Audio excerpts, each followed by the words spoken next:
right, and we are on. What's up, everybody? Haven't done a haven't done a YouTube video in I don't know how long.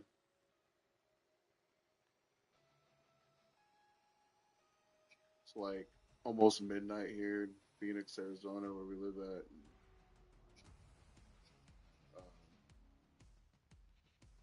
Um, just kicking back. Long work week, and kids are winding down. Wife is somewhere back there doing some beadwork. Just chilling out, kicking back. Usually around this time, I'll stream on the weekends, but I do it over on Twitch. Got a channel over there. Same thing. Close that 3217. Go check those out. I do a lot of paranormal podcasts from native native podcasts about Native American, just stories, urban legends, reservation community stories. Stuff that are very, like, supernatural. And every tribe they have their own stuff like that, whether it be Bigfoot or Deer Woman or ghosts, haunted places, haunted, boarding schools, hospitals, jails, homes, everything. That those who don't know, we have our own stuff like that. But I'm gonna listen in on a podcast here. It's called Lodge Tales. That's the name of the podcast. He's all over YouTube, Spotify. I think he's over on wherever else. SoundCloud. I have no idea. Apple. He does everything. Facebook. I'm pretty sure he has an Instagram too. But his name is Rodney Williamson. He's from Blackfeet country up in Montana. I got his permission to play his podcast here. I got a hold of him and I got his permission to play his podcast while I stay here and play my video games and just listen in, just maybe BS about it or chime in. I'll stop and chime in about the topics they talk about because there's a lot of the stuff that they talk about I can relate to or I know what he's talking about. Being growing up with a lot of things like that back where I'm from in Oklahoma.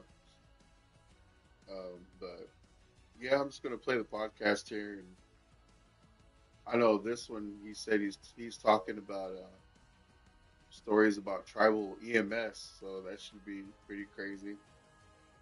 But again, shout out Rodney Williamson, man. I appreciate it. Thank you. Like I said, we'll link up and we'll talk about something pretty soon, and maybe we can, figure something out. Maybe tell you a few stories about where we're from that you can relate to if you want. But yeah, anyways, Welcome back, everyone. You're listening to Launch Tales. I'm your host, Rob Williamson. So, this episode, I sit down with some family members um, up at the EMS office, the ambulance, medical response, their office up there, and we share some ghost stories. And I don't know what's going on, but you can hear kind of like some knocking going on during this recording. But I didn't hear knocking while I was recording it. And just something fun to do, I guess. Just kind of pay attention to listen. You'll hear it here and there. I suspect it could be a chair, but again, I didn't hear any knocking like that, so maybe I'm just trying to be too spooky. But you can make of it what you will. But I thought it was interesting when I was going through and doing the editing process of this episode. And before we get any further, I just need to thank everybody for being here and for listening to the stories. Well, like I can't thank you guys enough for always wanting more content and being there and being willing to listen to the episodes and even giving the feedback. The feedback is for a creator, feedback is one of the things that yeah, man. Again, go check them out. Lodge Tales Podcast, Spotify, YouTube, on Facebook. He's got some good ones, man. He's kind of doing something as natives, probably thought of once in here once or twice, but not too much to ask. Show him some love if you like what you hear here. Pretty creepy stuff. We really like to have, because it gives us a little bit of direction, and it just lets us know that there's interest in the show. I mean, for us, that's the little nuggets that we could have. So I encourage you all, even if it's just, hey, that's a good show. So keep that way, and I would appreciate it. I always try to respond to every bit of it, every last bit of the feedback that you guys give me, because I get it in different places. And I'm always trying to be on top of it. So, again, the places where you can add that feedback is any YouTube video. Spotify, I want to say, started allowing us to write back on their Patreon. Comments there as well. Patreon, hit them up. If you go to Facebook, there's Lodge Tales, so you can, of course, add some comments there. But in the one chat room I know, there's a few listeners that get played there too. People will share things in there. It's not too huge, but it's too huge. I try to post different videos in there. I'm gonna put some more on that one too, because there's some creepy things that I have that I want to share there.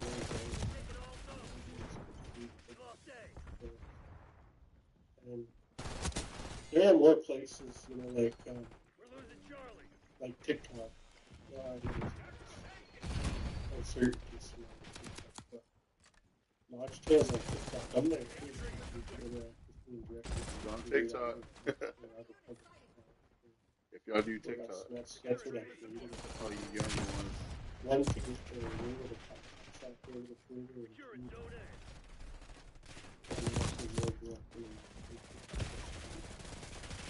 ideas and man, it's kind of hard to play and listen at the same time. Sitting here trying to concentrate.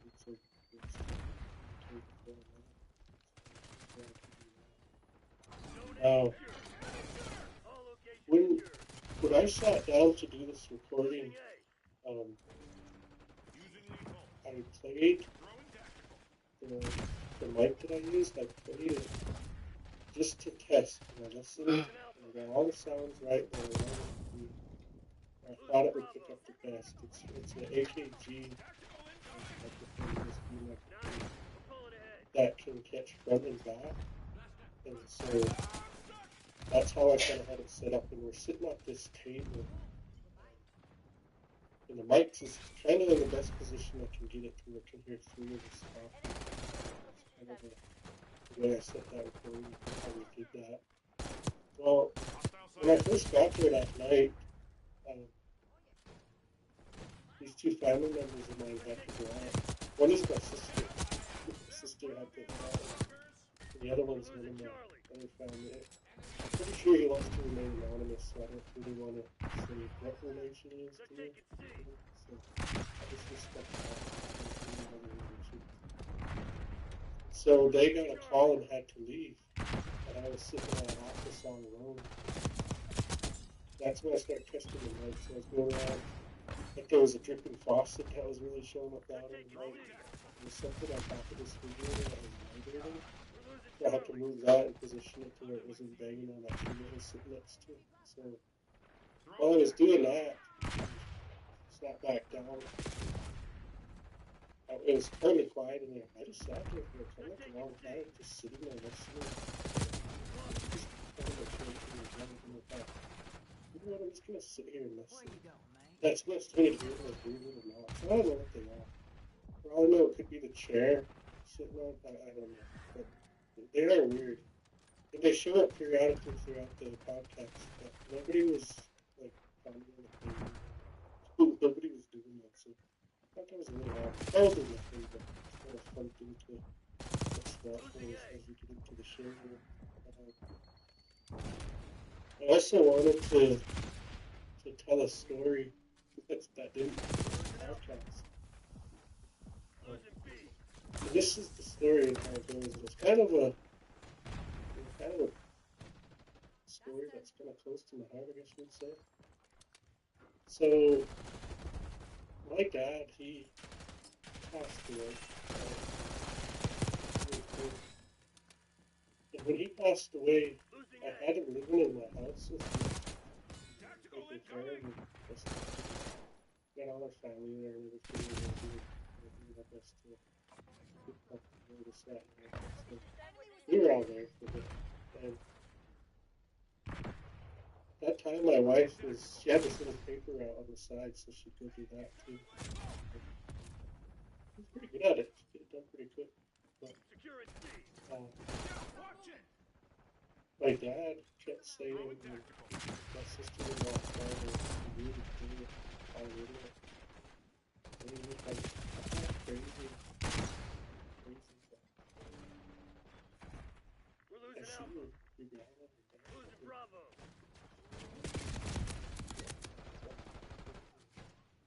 Look great now. Yeah. So we're over there. Doing it in the room. And, just talking to him. Okay, you're not crazy. It's okay, everything's doing alright. And he's going with, well, yeah, just saying it. It's crazy that I'm seeing this. I said, one night they were getting the house. I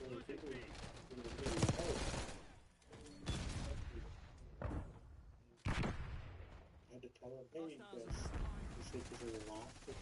And I said, no, I didn't tell you that. So they were laughing in there. And the guy was really making fun of him. Hey, you gotta be quiet, those kids are sleeping. That night, my wife was coming back to the paper.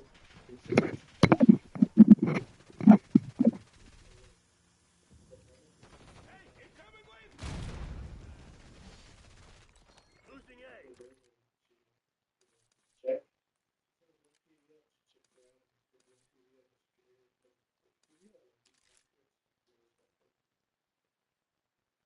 So we always kind of, think about that, but what really kind of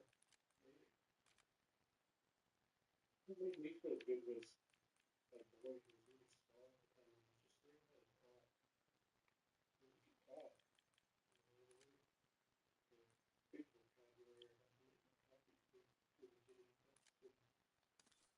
I remember that one day he came out and he was telling us, Uncle, what? What? Where'd he go? But he's talking about his dad and his grandson. Where'd he go? Sleeping. He pointed to that front door.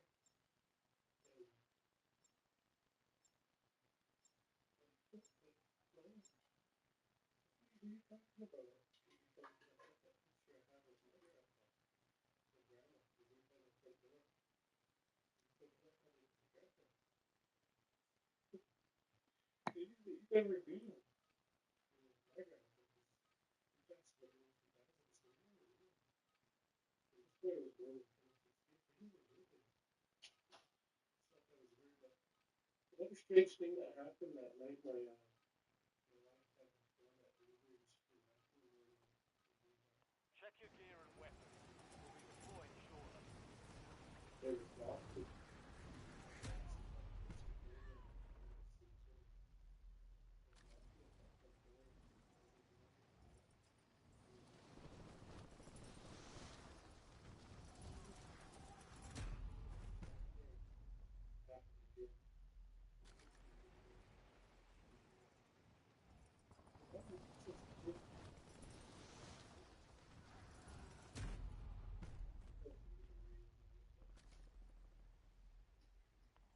locations. Green light. We're deploying to the war zone. It's strange. We kind of take that with you.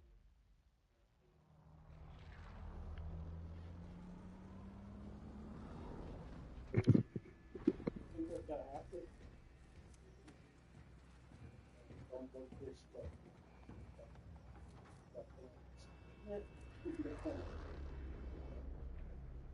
Marking contract. Any sort of Resurgence. skeptical way, I really can't. Survive to redeploy fallen teammate. You got it. Can't Kill to bring them back faster. Mark a drop point for your squad and Spiritually, hit the yes. field. Idea of what happens.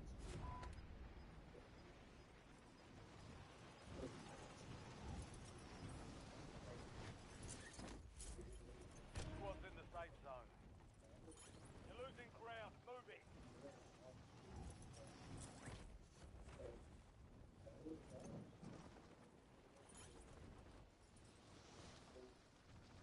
I just wanted to share that because it didn't get onto the podcast.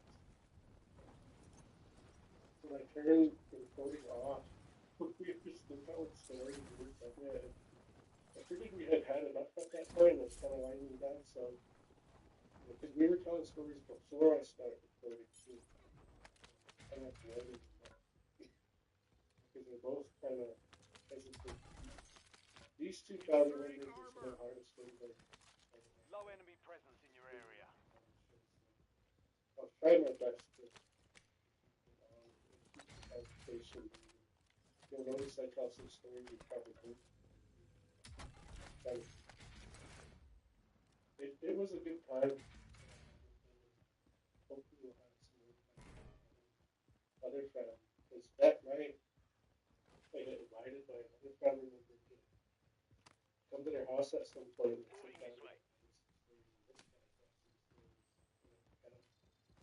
I'm excited to go do that. He'll reach out to me when he's ready.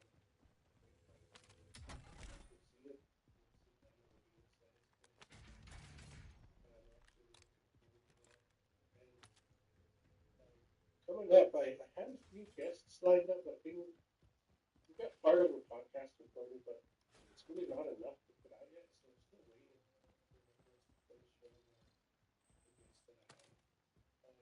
I reached out to a Check your guy. map. I've marked a point containing enemy intel nearby. He has some Capture it for information on the next gas spread. crazy stories. Enemy presence is low. Some of these are like. So Good that's work. important to Hold him. down the point until it's So, secure. because when I contacted him, he said he's available pretty much every day. That works for me.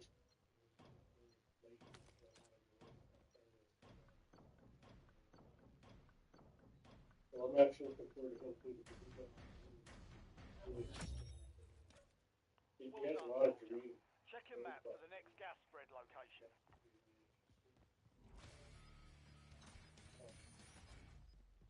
Another kid that I always told my story, he's going to be coming up now. So I'm looking forward to these folks that have reached out to me. As soon as I get them, we'll get them posted. Got a base station here. There are a lot more things I could be doing. Your squad made it to the safe zone. Gas is I inbound. know I'm going to scratch the surface of my conversations, and I'm going to start doing that. I'm going to reach out to these other ones. I know that we have more stories because there's a handful of them. The area has low enemy activity. I'm actually looking forward to that too. I'll have to update you guys on what I'm doing, direction I'm going, sort of kind of thinking about. So that's kind of it. And Marking cash. I just like, aside from the show, I just like to encourage everybody to just be happy for this life. Be happy. I talking about all some of these words. This one life you live. You've got a loadout drop inbound.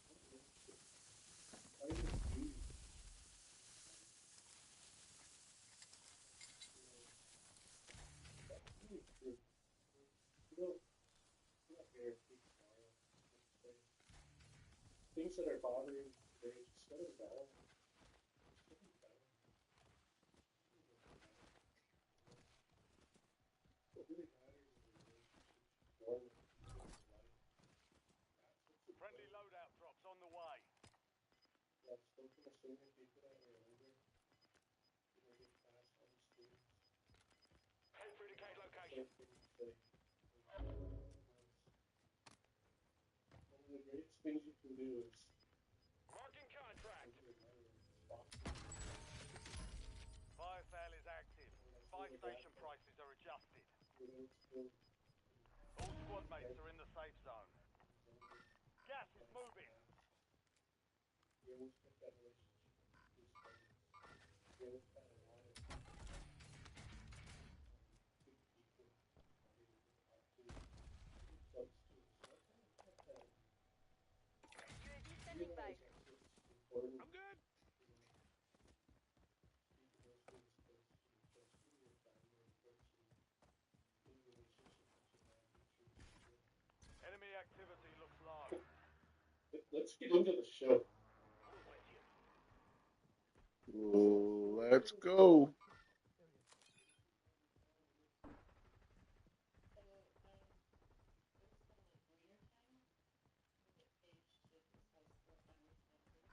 Cutting here. Disregard.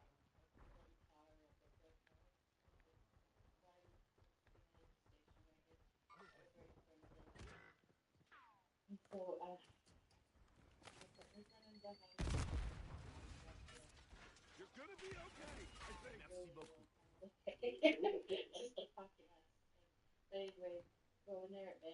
Enemy UAV overhead.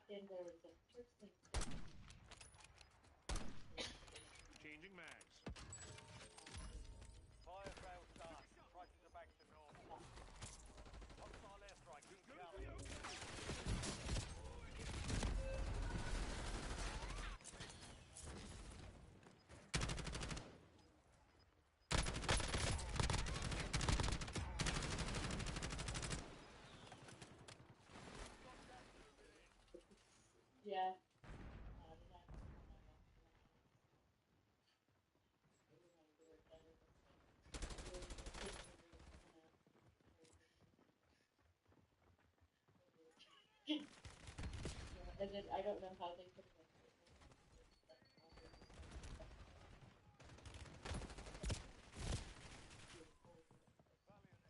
Keep your head up and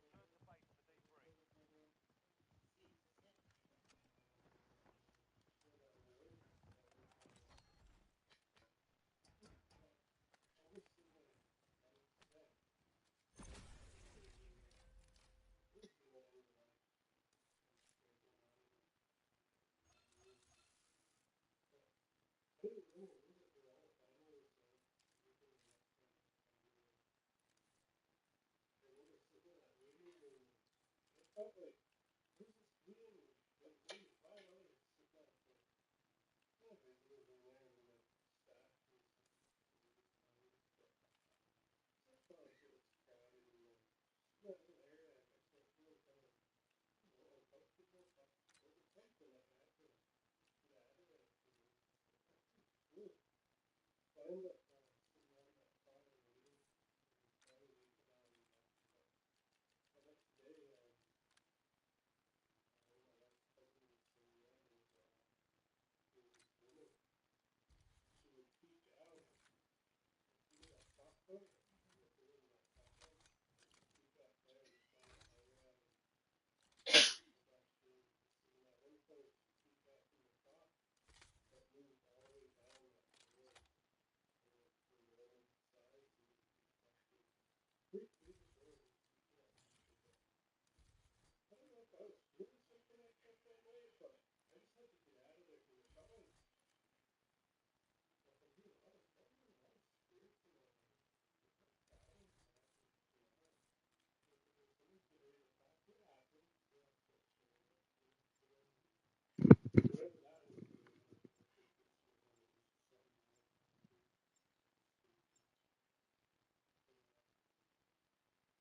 I was wondering if you taken at the hospital, if there was other people walking. Oh, it's in that light. And then the security guard, she, their office is not near the ER, and it's middle of the night. There's nobody else besides the ER, and we like latched on it. These are stories from probably their reservation. I don't know yet. From down in Browning and Montana, Browning, Montana, and up in that area, the Blackfeet Reservation. It's probably their type of EMS tribe, or their stories down there. Forgot to mention that earlier. So I think he's doing like a live, like type interview or questionnaire type thing to his either relatives or friends, and I'm pretty sure y'all can hear like their radio going off because they're most likely like at work. That's what I can hear. You can hear their EMS radios going off. So quality is not that good in audio, but it's pretty much the best it's going to get. So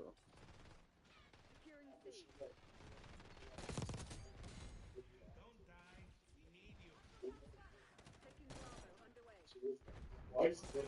She came in, she was like, just gonna check this out and see what she got us. How much that picture was up? I took a picture. She's like, no.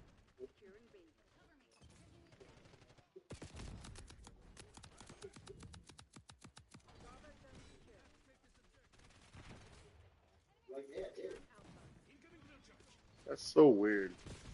This is the second time this happened. I was streaming on Twitch a while ago, and when it starts talking about something like paranormal, or when it starts getting into talking about like a ghost or whatever, the podcast will cut off. Like I don't know if it's just my PS5 or I don't know what's going on, but it's actually it's the third time this happened. So let's see if I can backtrack and play where I left off here.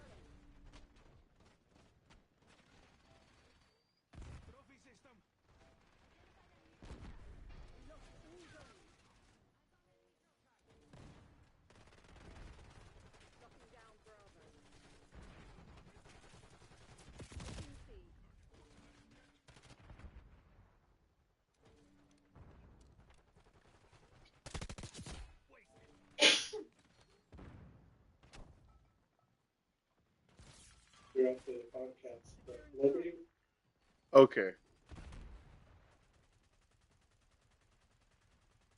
that's really weird. Wait, hold on. I'm gonna try to fix it.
Okay, I looked at it and it looks like his podcast just cut off from there.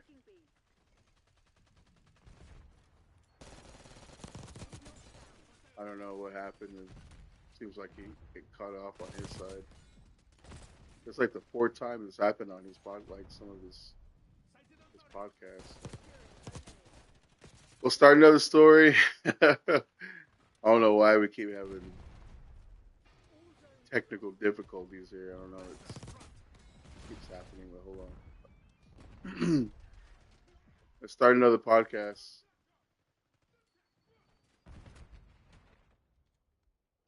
Securing Alpha. Locking down Bravo.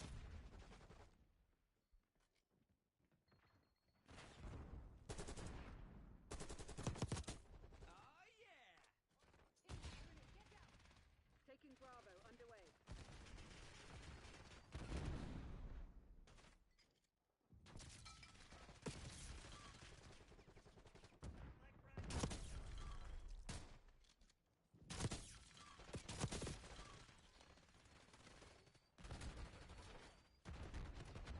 Taking Alpha. Taking A. Locking down Bravo.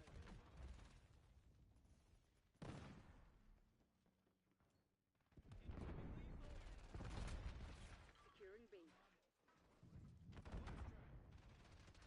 Securing Zone A. Bravo is ours.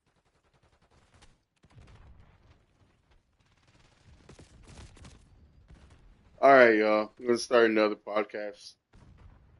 I don't know what happened with that last one. It got cut off, I guess on his part. So, Losing this episode looks like it's about his buddy. His name is Gary Smallboy. all zones. Um, Taking Alpha. stuff that I guess that has to do with dreams or something like that. I don't know. I'm kind of walking in this blind too. So,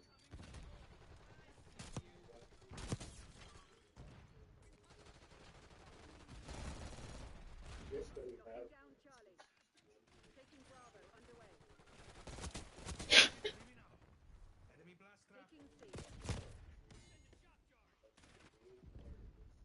Taking B.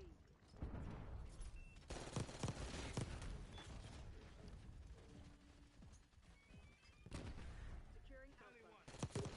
Taking Bravo underway. Securing Charlie.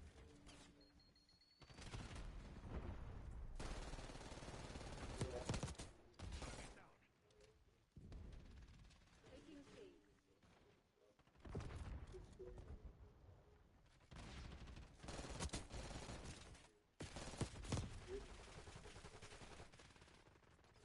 Taking all zones. E locked down.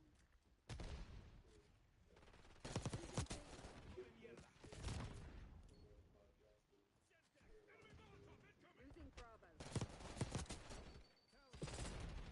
Only think that this podcast All zones lost.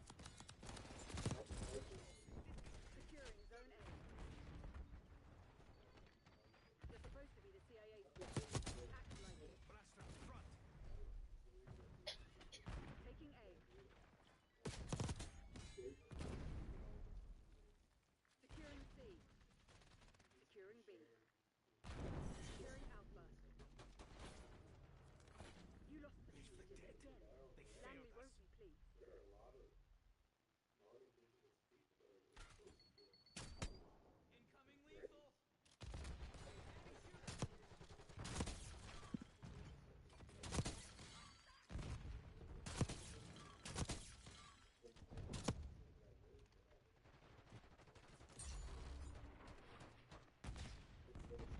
this message and it needs to be off the phone, so that's why I released it like this. Again, I have to apologize because his phone call cuts out a lot. But I left some of that in there where he's breaking up the notes that we interpreted for ourselves. Okay, so I mean I cut some of them out really bad, but others I left in there. I had to remind him, let him know because he didn't realize his phone was playing out really bad on our side. So he'll hear me do that at least once in there. But all right. Well, we'll try to decipher what he says because he sounds like it's a phone interview to his buddy, and I don't know how good we're gonna hear it if his phone's cutting out through the interview. So try it out.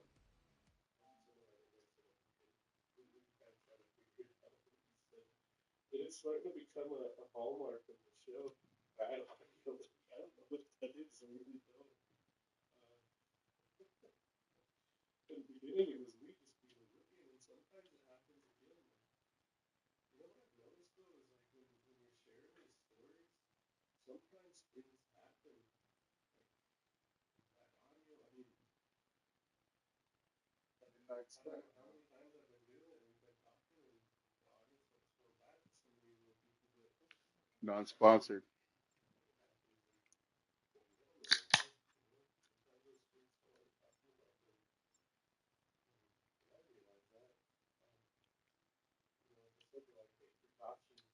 Ooh.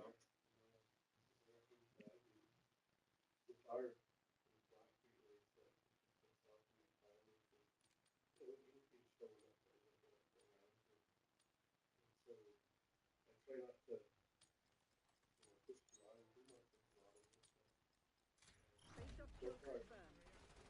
Pacify the AO, kill team. We've claimed the advantage, now hold it.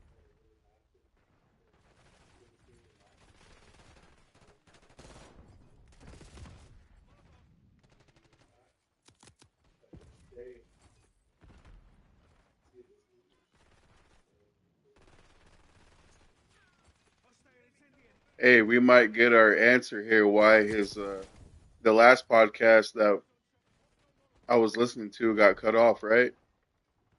So I guess something actually did happen. He's about to say it right now.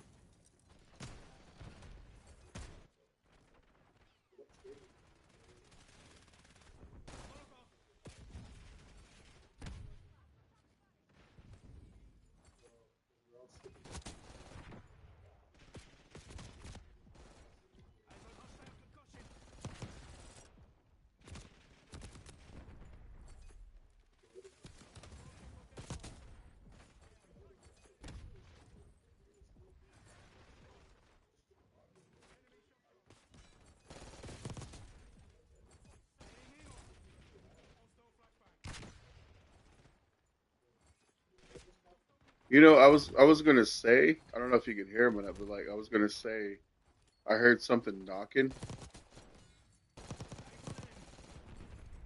I guess that's what he's talking about right now. You can hear something knocking in his. I heard it too. Almost looked at my front door right here because it was like a real light knock, and it sounded like my daughter's friends knock the way they knock. But I guess he didn't know about it until he listened to his podcast there.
Damn.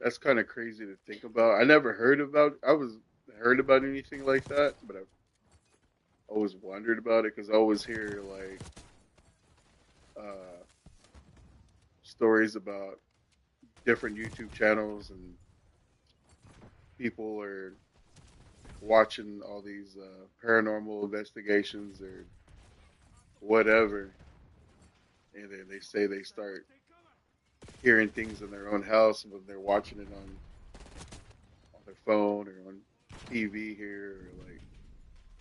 But I never heard any of anything. Listen to a podcast and they start hearing similar things in their own homes. Hopefully, we don't hear none of that. But yeah, I've never heard that one before.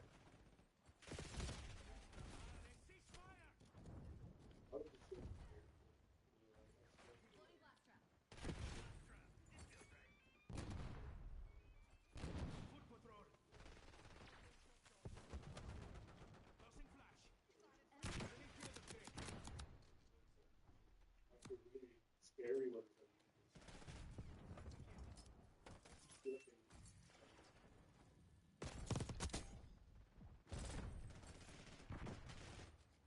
But that audio, it's big. But hopefully, we won't get cut off on this one. Let's get into this episode.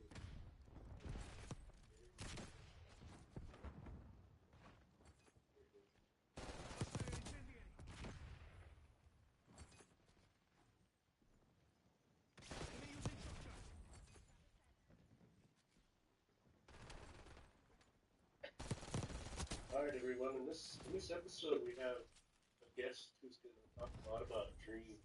So, um, Nasty he's from up dreams. north. I'll let him introduce himself. Talk But about his nasty dreams. hang on, this is going to be a hell of a ride. So, so go ahead, Gary. Introduce yourself and tell us what you're walk us through it.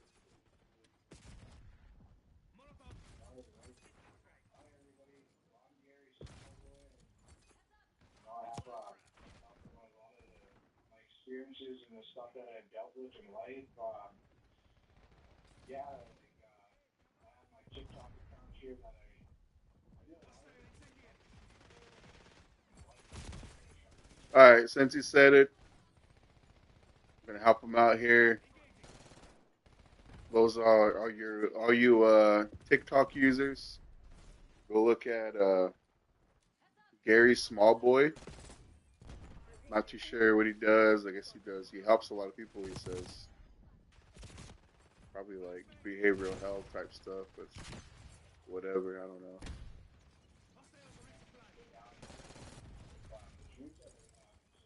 so close back to when like it was like about 2 months ago. So two months ago I got some of my experience. Wasn't breathing. Seeing people on the other side.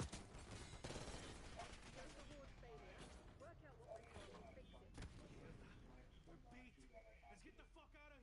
Come back to my family. So that's how I was just going to start back in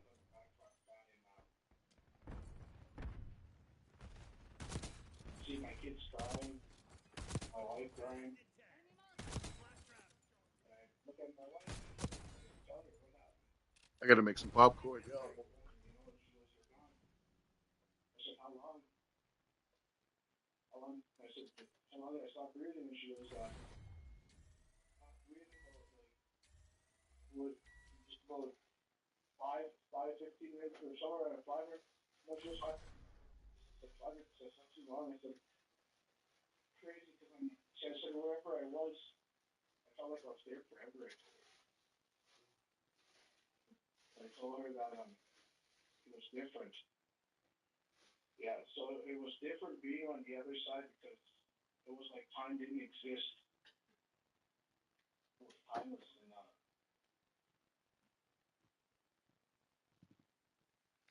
because I've never seen before. You know, I've heard about, but never seen before. The one time I want popcorn, we got no popcorn. And they were telling my grandma was like, "I want you to tell your wife." She goes, how to be her proud of doing her work. She's telling me, Okay, oh my so god, break it up here.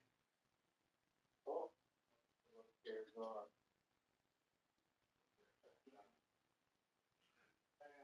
you hear me now? Yep. Yep. Okay, I'll talk a little bit louder, but She goes, "Need go home. You got a family," I told her. I didn't even remember having a family. So I didn't remember having a family at all. And when she mentioned family, that I had a wife and kids, and that's when reality hit me. And when she pushed me, and when like that pushed me, I woke up. I woke up looking at my wife. And when I came back, when I got rushed to the hospital, and they're trying to see what was going on with me and what happened, and they couldn't explain it. They couldn't explain what happened to me. And telling my wife that I started hearing these voices. So I could hear these voices all around me. I said, like whispering. I could hear whispering. A bunch of people talking around me. So, the first night after we come home, it's the first night I'm going to sleep again. I'm kind of scared to sleep, but I'm still hearing these voices. So I go to sleep, and I have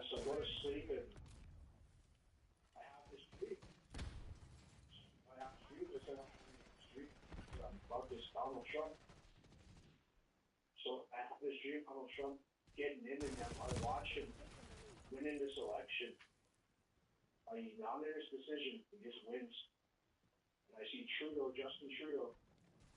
I see him stepping down. He steps down because somebody scares him to step down. He steps down. And then I see this Pope Francis.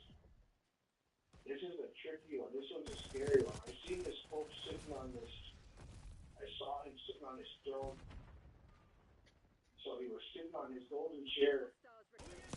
And these other people, these other priests, they all had a red cloth around their necks. And they're looking at him, and they start whispering in his ear, and they're talking to him. And he looks scared. He looks scared when he looks at them. And then that Pope, I watched this Pope get off that throne. And this Pope goes home. He goes home, and this Pope lays in his bed, and he doesn't wake up. That's one of my dreams. So this Pope, it hasn't happened yet. That other stuff happened. This hasn't happened yet. I think it's getting close. But this Pope will die from an illness. That's how I saw him in his bed. Yo. I have to see when this episode was released. I don't even know when this was released here. Let's see here. Hold on. That's crazy. March 31st.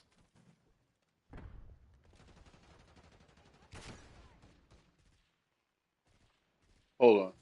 Bev, when did the Pope pass away? Was it like last week, right?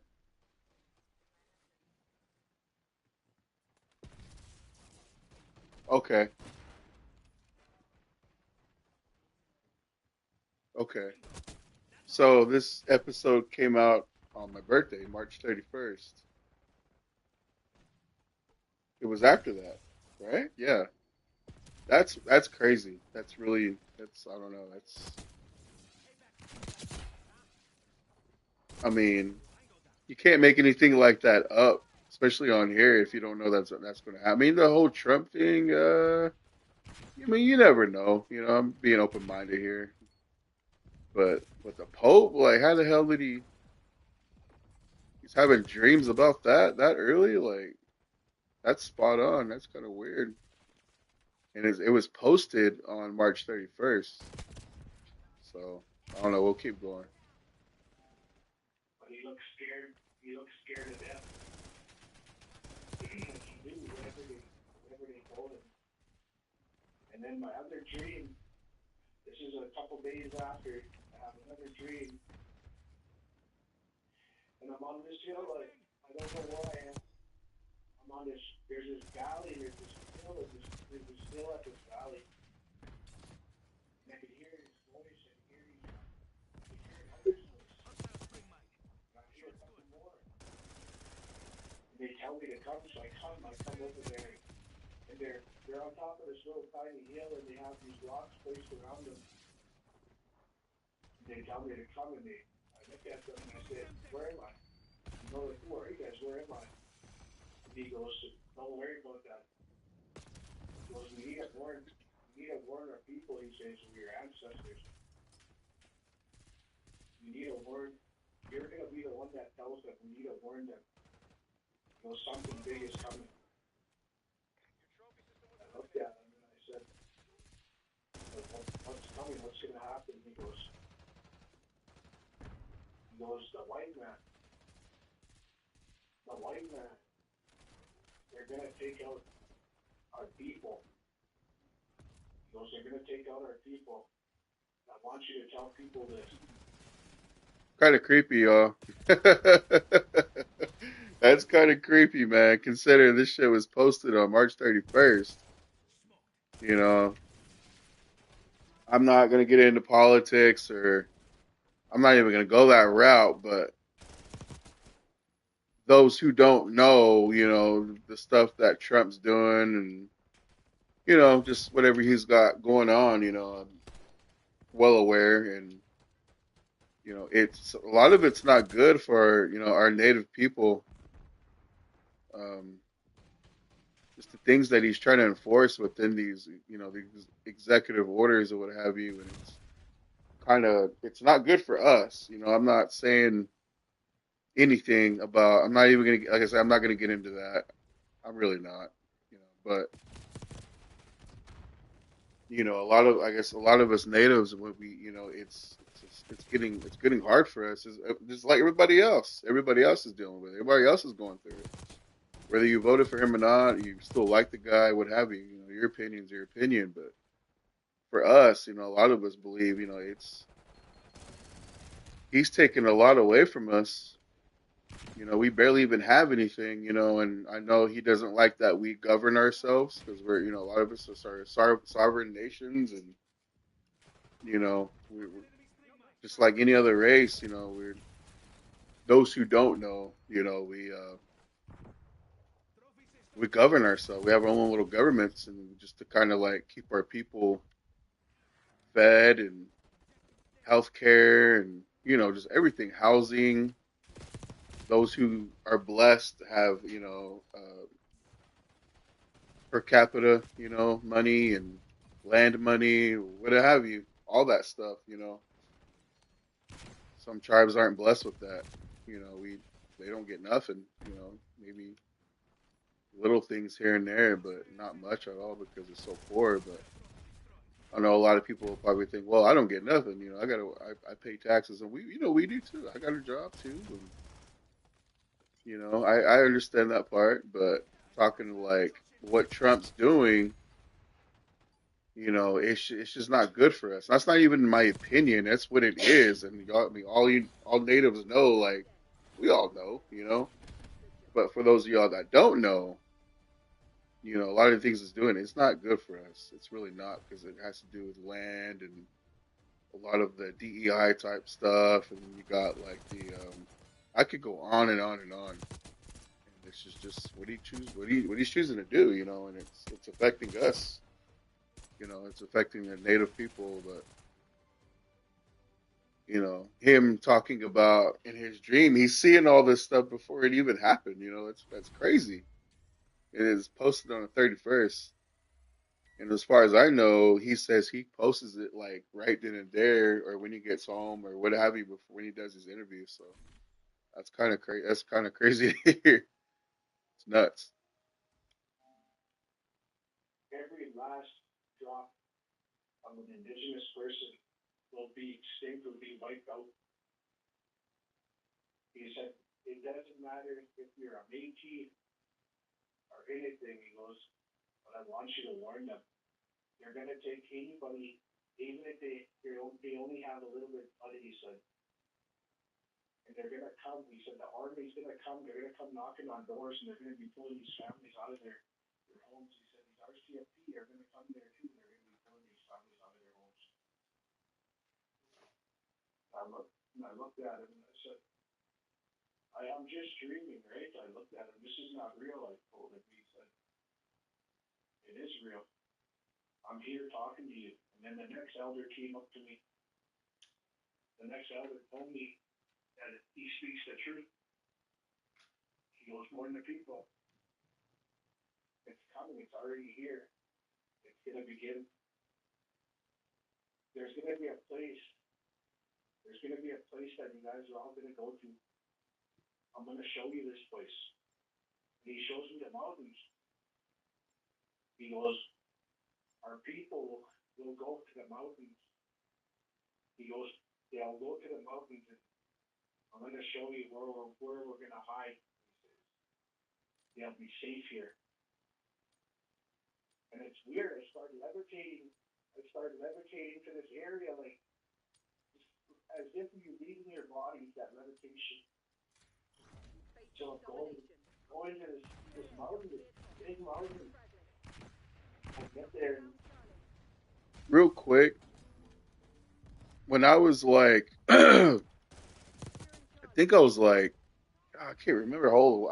I do remember I was in the fifth grade. However the hell I was in the fifth grade. I'm 37 right now. So whatever, how I don't remember how old I was in the fifth grade. But man, it's something that'll always stick with me, and I always tell a lot of people. And you know, when it comes to dreams, um, I guess it was deja vu. I mean, I guess that's what it was. But I had a dream about some random guy. And I remember, I still to this day, I remember what he looked like. Um, Never seen him. I don't know who he is. Didn't have anything mutual to do with this random ass guy. And the dream wasn't really solely like about him. He was just in it. But I kept seeing this guy, and he caught my attention into my dream. And all it was just me walking down the street or walking down the road from like school or something like that. And I kept seeing this guy and what he was wearing, and like, yeah, I remember just everything that he was wearing, what he looked like. He was a white guy, glasses. I remember he had a brown jacket, real like kind of like scruffy jeans and these brown boots. And I remember everything. You know, he had blonde hair, or well, like dirty blonde, and he had a beard. You know, it was real kind of like scruffy and what have you. And not thinking of anything of it, you know, woke up, went to school, and I remember, I think we went on like some type of trip that day, like a field trip, and I remember we stopped to where was it? I think oh yeah, it was at a museum. It was a school trip museum that very next day from having this dream about this, not about him, but seeing this weird guy, random guy in a dream. We we went inside the little tour in the museum, and I seen this guy. I shit you not, I seen this guy. He was just standing there. I guess he was. I don't know if he was with his family or whatever. He was wearing the same clothes, and he was just standing there. Really, he wasn't really like talking to anybody. I think he was waiting on somebody. Actually, that's what it looked like. He was on his phone or something. But I remember, man, like it freaked me the hell out. It was weird, and I remember when I got home, I told my parents, you know, I told my friends, and they all just kind of like shrugged their shoulders, you know, kind of not really laugh at me, but they just kind of like didn't really acknowledge it. They did, but they didn't, you know, just like they thought I was bullshitting, but I wasn't, man. It was him. Like it was still fresh in my mind, you know. A lot of times I forget my dreams, and sometimes I don't. But for some damn reason, like I saw this guy the very next day on my field trip, and he was in my dreams. I didn't talk to him, no interaction. Like I don't know who the hell he was. No affiliate. Like I don't know. Like I didn't never seen him. No mutual anything with this guy. You know, friends or teacher, nothing. But I remember seeing this guy the very next day, man. I shit you not, like I did. I remember.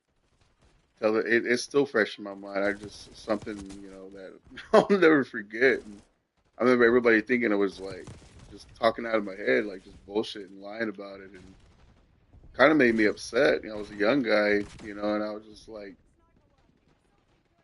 damn, why the hell would I, lie about anything like that? It was so random and weird, and yeah. But so sometimes, like dreams, I could go on and on about that, but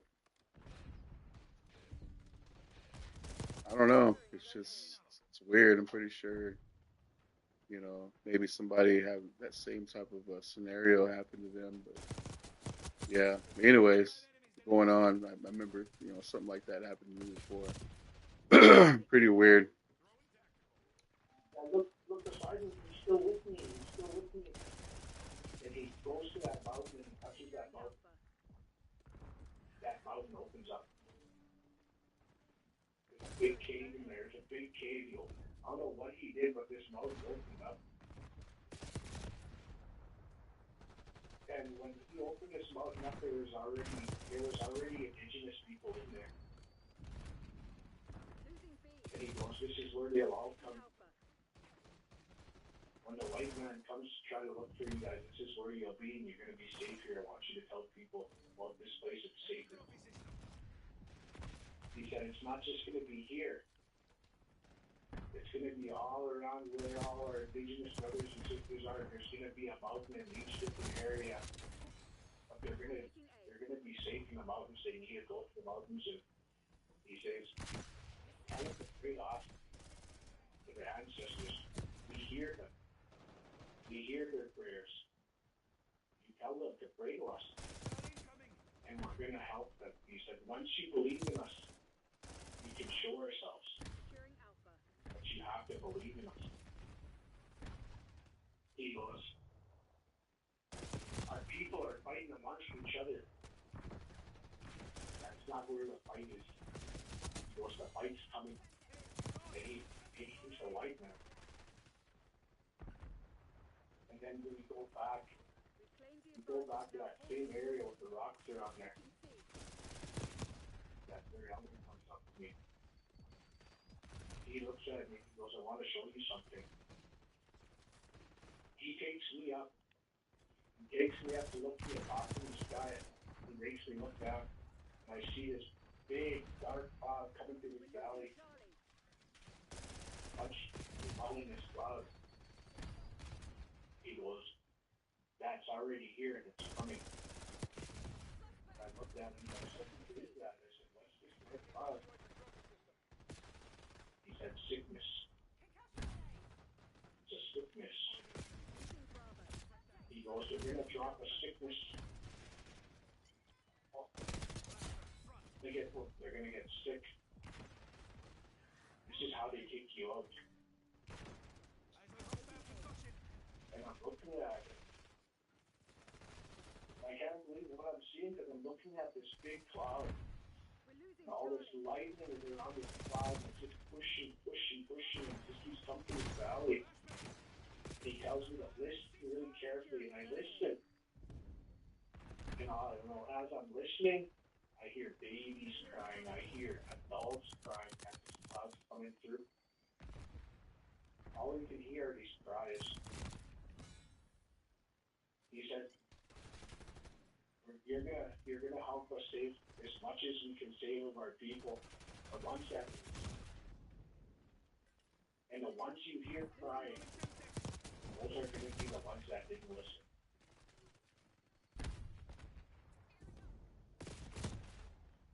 So we go back, and that fourth elder, he's sitting there with his legs crossed. The last elder. He starts singing the song. Before he talks when he's singing the song. He tells me to try to remember my own culture. It doesn't matter what culture you are. We're all still the same. We're all brothers and sisters. He said, but you know how to know it. You better know how to sing your powerful songs. We all have them. we have our ceremonies to practice them. You know, whether we believe he's telling the truth in this story or not, trying to have an open mind about it. It's interesting. I've heard way more crazier stuff in my time. When it comes to stuff like this. Coming from elders and stuff like that, our tribal elders. I mean, it's easy to say, it's not real and he's lying. He could be on his own personal TikTok account, like just telling all this stuff to everybody, the masses, and people believe in it. Or most people probably think it's just complete bullshit, like he's talking out of his ass and what have you, stuff like that. But there's always that 1%. Like, what if he really is telling the truth here? What if something like that actually happened? You know, kind of crazy to think about. I know how crazy this sounds to a lot of y'all. It sounds crazy to me too. I'm like, but I like to think outside the box and thinking about that 1% that it's just like, damn, like, what if that really happened? That'd be so fucked up, man. Excuse my language, but like, if nobody didn't believe you, like I've been through that before, and it sucks. It really does. It discourages you because it has an impact on you. And, like, can you imagine how that feels? Like, thinking like it could just be a dream too. What if you really did dream that? It could just be a dream, but it's the coincidence of it being lined up to what we're going through today. I mean, it's nuts. But or it could just be a dream.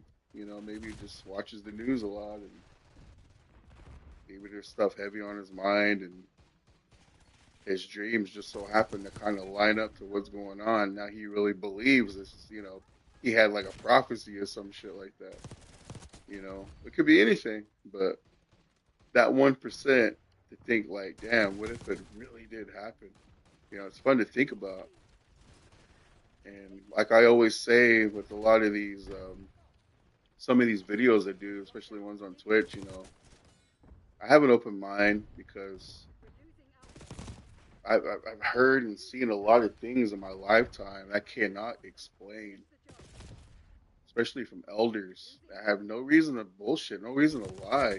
They're not on social media. Some of this stuff they don't tell a lot. They don't like to tell too much. Only to certain people, or they keep it secret. They don't want nobody to know. And when we do hear it, and it's like, holy moly, like dang, and then maybe like later on down the line, stuff starts to really add up. The puzzle pieces start coming together of what we heard our elders talk about. Maybe we experienced something and it kind of comes together. Like, holy shit, he's telling the truth. Or that little bit of us, depending on how you are, skeptic of anything, conspiracy, whatever. Like that 1% is what creeps me out. I like to think outside the box sometimes. Like, damn, what if he really is telling the damn truth here? Like, what if, like, you never know. You know, I don't go in 100% with these type of stories. Like, oh, I believe him, but it's just like crazy to think about. How's this for a good story? But yeah, you just depends on how you take these type of stories. Really, believe it or not, it's fun to hear. But what he's saying, I don't know. Like I say, it's on here. It says he posted it on March 31st. It doesn't matter. Like, you can't. I don't know. Sit there telling the future. I mean, yeah, the Pope was sick. He could, if you're really trying to debunk his story, you could be like, yeah, the Pope was sick, so he foretold like he was gonna die pretty soon, anyways. you know, not to mean anything in a bad way toward that. I'm just saying, if you're really trying to think, he's bullshitting, he could have. But the other stuff, I'm like, it's kind of like if you know type of thing for our native people and things he did mention. I was like, God dang, that's pretty damn coincidental, man. It's because we are going through it with some of the stuff Trump is doing. But anyways, we can go forward with the story. I just kind of wanted to mention that. He says, if you don't know how, I want you to take a walk. You walk in a bush, you walk in a clean area in a bush. He said, I want you just to listen. You put some tobacco down, and I want you just to listen. You're going to hear the birds. You're going to hear everything around you. You're going to hear the leaves moving. And I just want you to listen. And whatever you hear in there, he said, that's going to be your song. You're going to hear it. He goes, it's going to come from us. He goes to the other side. You remember that.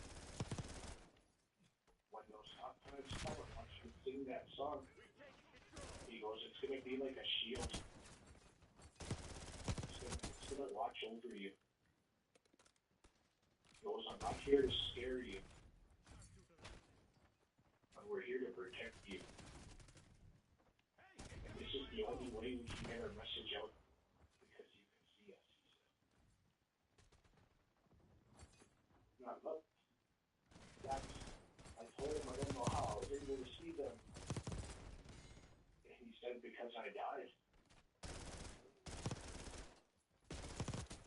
He said, because I died and I always believed in the other side. That's how they were able to come through and talk to me. And that's one of the dreams. And like I said, these dreams I have, lots of dreams. Like I said, there's some I haven't shared yet.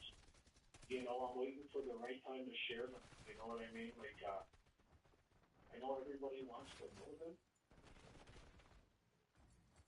but some of these dreams, I say share them right now. That way you got some type of validation, you know. they're almost Because like, what if he shares one of his dreams or stories, what have you, and it already passed? Like, I mean, the whole point is you want people to believe you too, like if that's what you're trying to do.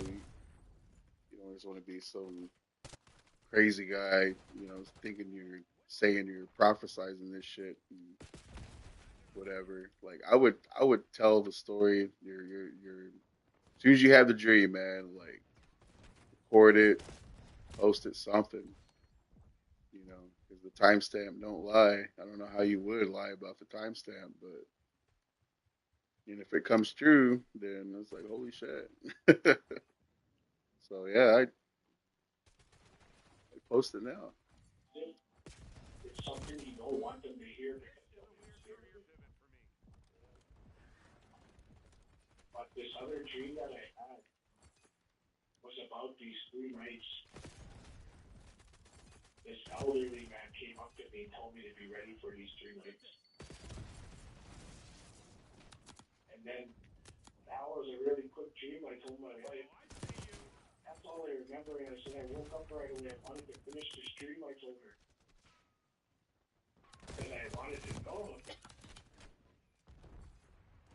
And then, like a week later, I have that same dream. But this, it's got that indigenous. I see Jesus Christ. That's who I see. I never believed it because I believed in our own indigenous way. And I just told my mom about this, and I told my mom, all those years you were telling me that we don't pray to him. We call him creator. I told my mom, that's what we were told, that's what you told me. And I said, but I saw him. He's real. That's so. I have to explain this to you. I know there's a lot of non-native people probably gonna watch this video, but if you made it this far, of course. So a lot of our native tribes, as a lot of you probably already know, but we're forced into religion, but it's kind of weird. Not I don't say weird, but it's crazy to think about. Like we knew there was a higher spirit, a higher being, or what have you, and a lot of us, not all of us, believed in that, but most tribes believed in that, and yeah, we called them Great Spirit or Creator, what have you, and later on down the line, we were taught about God, Jesus, and even just like Catholic stuff as well.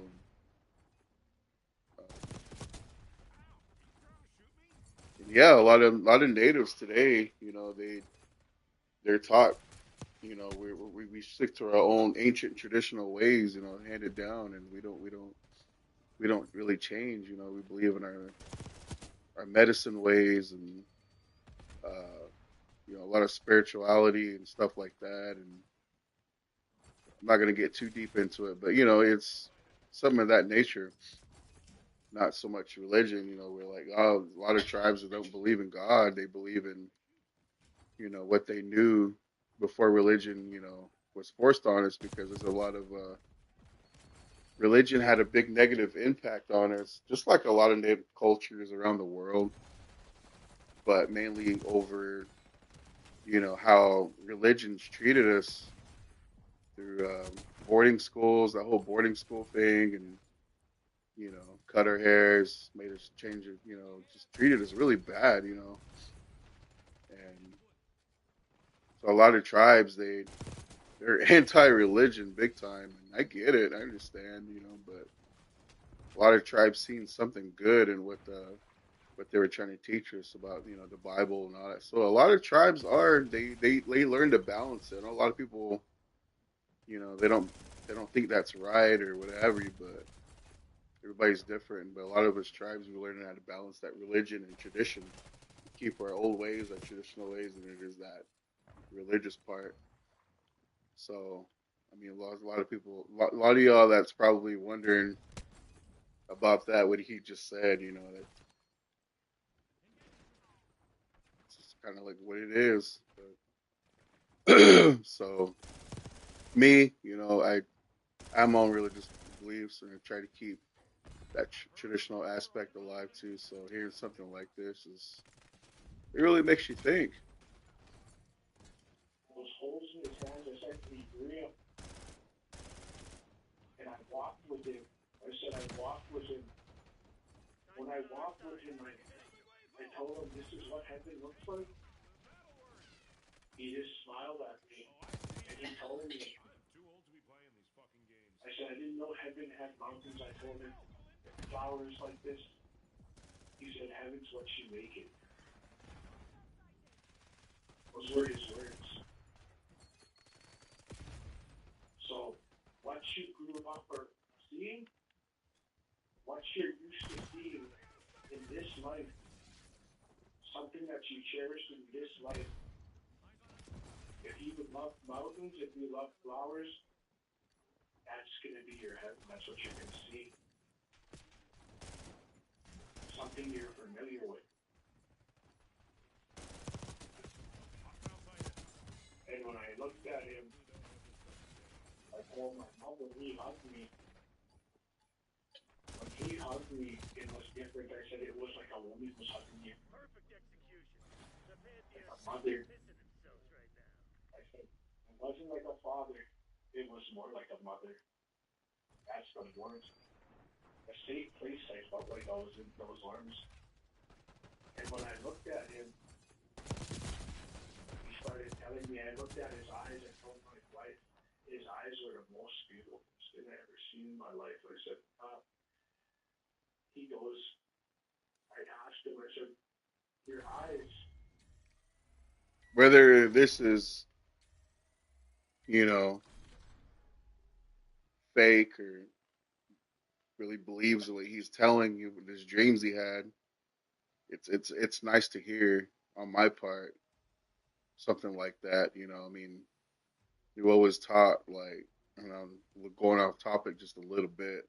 God does talk to you in your dreams. He delivers messages that way. You know, he even allows messages through our loved ones he passed on. You know, they'll show up in our dreams here and there, and you know, I would like to think something like this really happened to this guy. You know, and like it's a beautiful thing.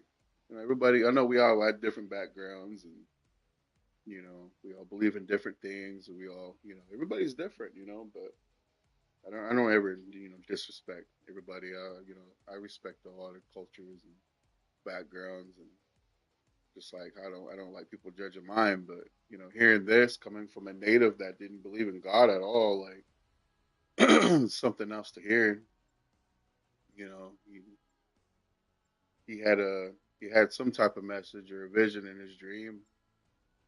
You know, I'd like to think, you know, something like that actually happened. You know, he's sitting there. You could tell he's getting kind of choked up, talking, you know, on this, and you know, it's just it's kind of cool to hear in a sense. There's brown, green, blue. I'm naming these colors in his eyes, and he laughs and he goes, that's why everybody needs to get along. I'm everything. Hmm. And that really shook me out, man. That really shook me out, and I was like, and he goes, Shit, but it would you trip guys the are hell all out of me connected. too, man. But Father, he says, and I'm wondering who he's talking about because I thought he was a person of creation, but I had it all mixed up until he corrected me. He told me his father is the creation, yeah, creator of everything. all things. Yep. The Omega started naming all Hmm. that. And I never believed in any of this. But when you're there, it's a whole different story. You're everything changes for you. And I knew right there, and when I looked at him, I asked him, I didn't want to come back. I told him, I want to be here, you know, because I felt like I had nothing to come back. And that's how I felt.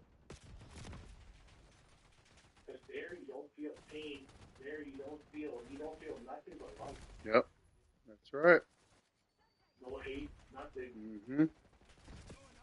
And right after that, he goes, Ichi, you have a purpose, you have a task. I need you to speak to everybody. He goes, not to look at the color. Yep. Ain't that the I need you to truth? speak to everybody and tell them that you saw me.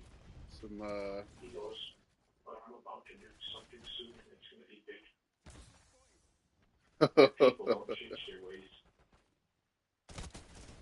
And then out of nowhere, I'm back, and I wake up.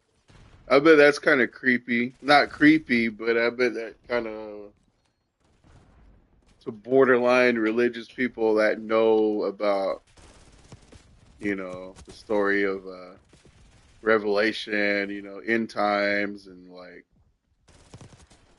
the second coming, this and that, you know, like I mean, can you imagine having a dream like that and it feels real? Because you know, I mean, everybody has those dreams that it feels like real, like you're really actually it's actually happening. I've had plenty of dreams like that, like holy shit, like damn, I kind of woke up traumatized a little bit because it felt real, or you know, maybe you got visited by a loved one, he's not here no more, and it seemed real and it felt like a real conversation. You wake up, sometimes you wake up crying a little bit or in tears, or you know, you felt something, and but imagine having a dream like that, like you don't believe in God at all, and you know, he's not saying not to believe in your traditional ways at all. He's got a plan for you, and he's you know he's saying, you know, you think things are bad now, just wait, they're gonna get worse, you know. And I guess this guy, this native guy who's talking, he's having these dreams. He all this time he thought that, you know, Jesus was the creator, you know, and because he don't know any better. You know, he says he don't really practice religious ways or anything because he was taught not to believe in that. You know, I know a lot of people think, well, that's evil, but no, it's just like all cultures around the world, we're taught what we're accustomed to. We all have different backgrounds, but I don't know. I'm just saying that to hear something like that, thinking that, it's actually Jesus talking to you, saying, "Yeah, I got something big coming up, like real quick. It ain't even gonna matter what color you are, you know. It ain't even matter, where your background is or anything like that. I don't care how you talk, how much money you got. I got something really, really big coming up, like that automatically, puts my mind toward like, the Revelation times. He's coming back home. I mean, I don't know if he knows anything about that or what have you. Maybe he'll talk about it more, but I would definitely, I'd wake up like, holy moly, like that was a crazy dream. I guess we'll see what happens. And when I wake up, I look at my wife and I tell her, I feel like I can't walk. I seriously thought I couldn't walk because I couldn't feel my toes. And she stayed there with me for a while and she goes, "Can you move them yet?" And I said, "No, like I can't move them." And then I start to get this feel binding my feet, my toes, I'm moving them. So that's how I know I had that outer body experience. So now after that happens, everything kind of starts to get different now. Everything starts to get really different now. And I tell my wife, okay, people want to hear these dreams, but I'm not just, you don't just dream every day. So all of these people want me to tell a dream. If I had another one and I try to explain to everybody, I said I can't just snap my fingers and say, hey, this is what I had for a dream. I'm not going to make up something. I said, I'm going to be real with everybody because I got told to tell the truth because I was going to be showing things. And then after that, like I said, everything starts to get different. I'm looking at my wife, I start seeing these shadows in our house. Shadow people. I tell her, did you see that? Did you see that, brother? Like somebody looked out at her and then put their head back in? And she goes, I did see that. So my wife sees this too. And I told her, ever since that I collapsed of seeing these things. No, what's bad? And it's like, when I was there, he told me that there was going to be things that were going to try to stop me from getting these words out. And I've seen it on my TikTok too. He said people will laugh at me. Yep. But I just keep going. So I keep going. I don't care about non-believers and whatnot. I got a job to do. I got a job to do, and I'm going to fulfill that job. And I told my wife this. I told her this today. Actually, I told her this today. So I need her. She goes, "What's that?" You're not sent back here. She goes, "Yeah. I feel like my time's almost up. Maybe I have a couple more things to tell people, and then I get called home." She goes, "Yeah, I noticed it. I noticed when you go and talk to people, it's like you're saying goodbye to people, right?" So that's what it feels like. Because I'm going to people and I'm helping them. After I'm done with that, they say their life feels better that they know this. And then I go to the next person and talk to the next person, and they say the same thing. I feel like it's getting close. I told her, and that's something I don't want to think about. So I just looked at my wife and she goes, hope that never happens. You know?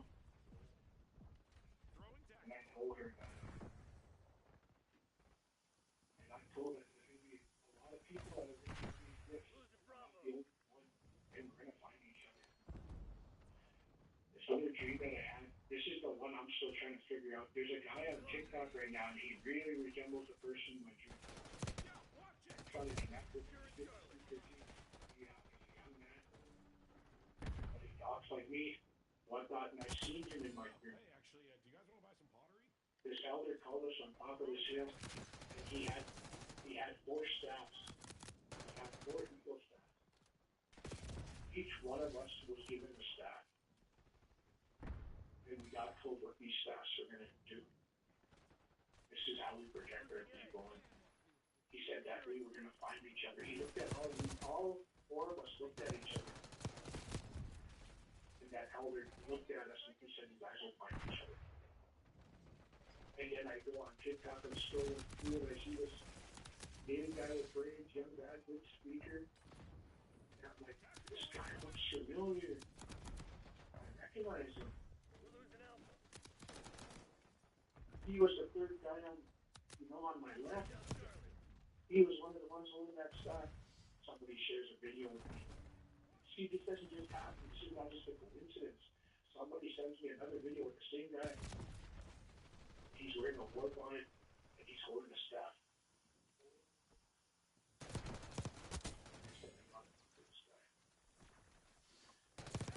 So I'm still trying to connect with this guy. I'm trying to waiting to catch one of his lives, and I don't want to shock him, but I want to try to record it as soon as I get a chance of speaking with him, because I'm gonna shock him. You know what I mean? Like, I'm gonna be like, bro, I know you have these dreams. He's probably gonna end up laughing at me. We got full help people. So we can operate. I'm going to remind them. And these other people, like I said, I still don't know who the other ones are. I'm still looking for 3 more. You know, like there's 3 more people there. And who knows if I recognize somebody. It could even be you, bro. You know, we don't know. Like I said, I have to look at pictures. I have to try to remember and visualize and see. You never know. You know, you never know. But I know we're supposed to find each other. And one of the weirdest things, how you came at me, you know, like when you were like, oh, I want to do a podcast, you know, I want to tell your story. You just come at me like that. That made me think, right? It made me think, so I kind of waited to do this podcast. Because I was like, telling my wife, what if this is one of those other guys that were holding that staff? That's why I messaged you guys. Because I was trying to tie it. You see, really trying to think. Because that's the time the brain really has to work. But if I do get more information on that, I'll for sure, you know, I'll tell you. I'll tell you if it's you.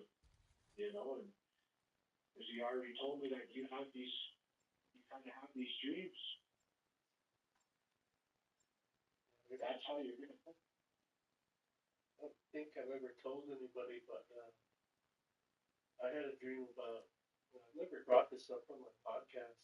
I'm not saying I'm this person in your dream. I'm not saying that, but you speak of that cloud. I had a dream. And long story short, in the dream, these things taught us. Well, they showed us. They did this ceremony. What we did during that ceremony, it dispelled all the bad that was in the ground. In my res, it's like a blanket just lifted, a weight lifted. The sky was just clear. You could just see all the stars. It was at night when it took place. I mean, some of the things you talk about, I think about too, because in that dream, like I can't help but think about that black top, because there was this man that come from Canada with And I always thought about that.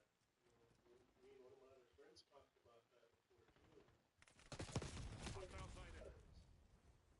And that's when I shared that whole dream with him. I really don't know what to make of it. You know what I mean?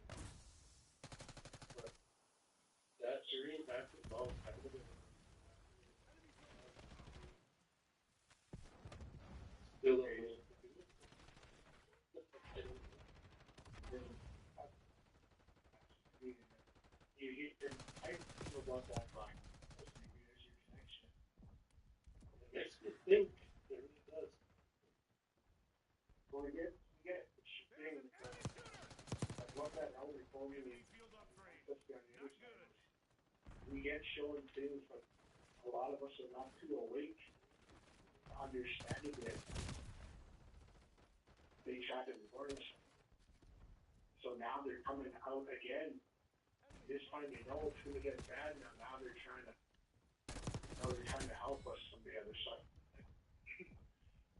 And I can see why they're trying to do that now because all these people are fighting each other. Like Upgrade. this elder man that I asked, this was an actual elder I talked about here. He had to come up with it. He told me that he goes, hey, when he's talking, he goes, you're an old soul. Just looks at me and tells me that. He goes, I recognize you. I looked at him and I said, what? He goes, Probably turn this thing into a bomb. I heard you talk before, but different time.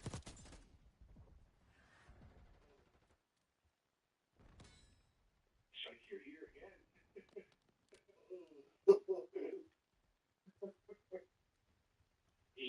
Back up, He son. thinks that You want to get out of this alive? Better step up. that's what he started saying. He thinks that's what I am. I come back, a different body, you know what I mean? Like a different vessel. So he starts talking about that, and that kind of trips me up. I don't want to. I'm just me, very small boy. That's me. Activate cat I don't want to. Maybe, maybe somebody looked like me. I said, who knows? Like, that's just what I'm telling you. But I really listen to my elders. I believe everything. To kick it off, I give the stories. He said he wanted to share them. A scary story. Got me scary on So, this isn't scary. We still tell you guys about it. Everybody that's listening on this podcast. So I was raised in a place called Smallwood Camp, and it's a place right out in the middle of nowhere. Everybody runs on a generator out there. It's still like that today. Everybody has outdoor bathrooms. So that's my childhood. I grew up like that. The nearest town is about almost 2 hours away. So you're in the middle of nowhere. And when we were kids, we always got told about these things that would come out at night. They would tell us before the sun goes down, you guys always got to go outside. There's things that walk around at night. And us, those things. We never knew better, And I don't know. These dogs start going crazy in camp. You can hear them just barking, going crazy. I started freaking out. Me and my brothers are freaking out inside of our bedroom. You hear the generator ready to go off. Boom, boom, boom. You don't want that generator to go off because there's something out there. Lights start going dim, the generator's ready, almost out of gas. You're like, my dad wasn't around at the time. So it's just us and my mom, and my mom's not going to go out there and start it. We're just kids. That generator goes out. As soon as that generator goes out, you start hearing the dogs go crazy. And then then on the door, one of our uncles comes at our door, knocking at our door, freaking out, telling us lock our doors, don't go outside, keep the kids inside. He said there's something black going around, it's big. Yeah. Nobody knows what it is.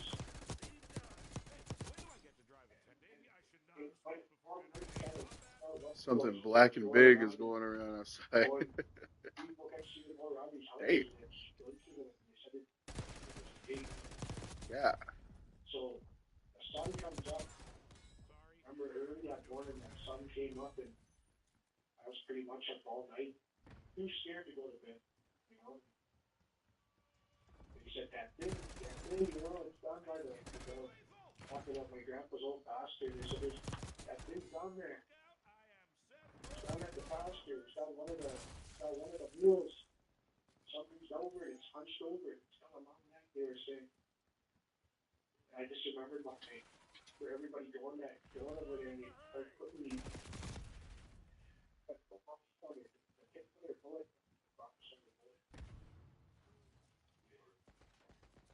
everybody jumped on the trucks and everybody started I just wasn't supposed to go, but I walked over there anyway. Just to see nobody knew not to do thing was Breaking up again here. You said this thing was what?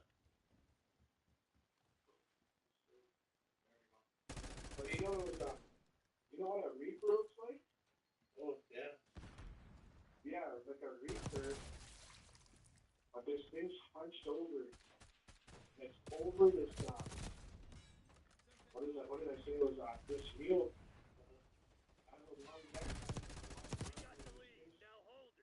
It starts taking off with this wheel skin. It has the head and it's so cut, everything's cut.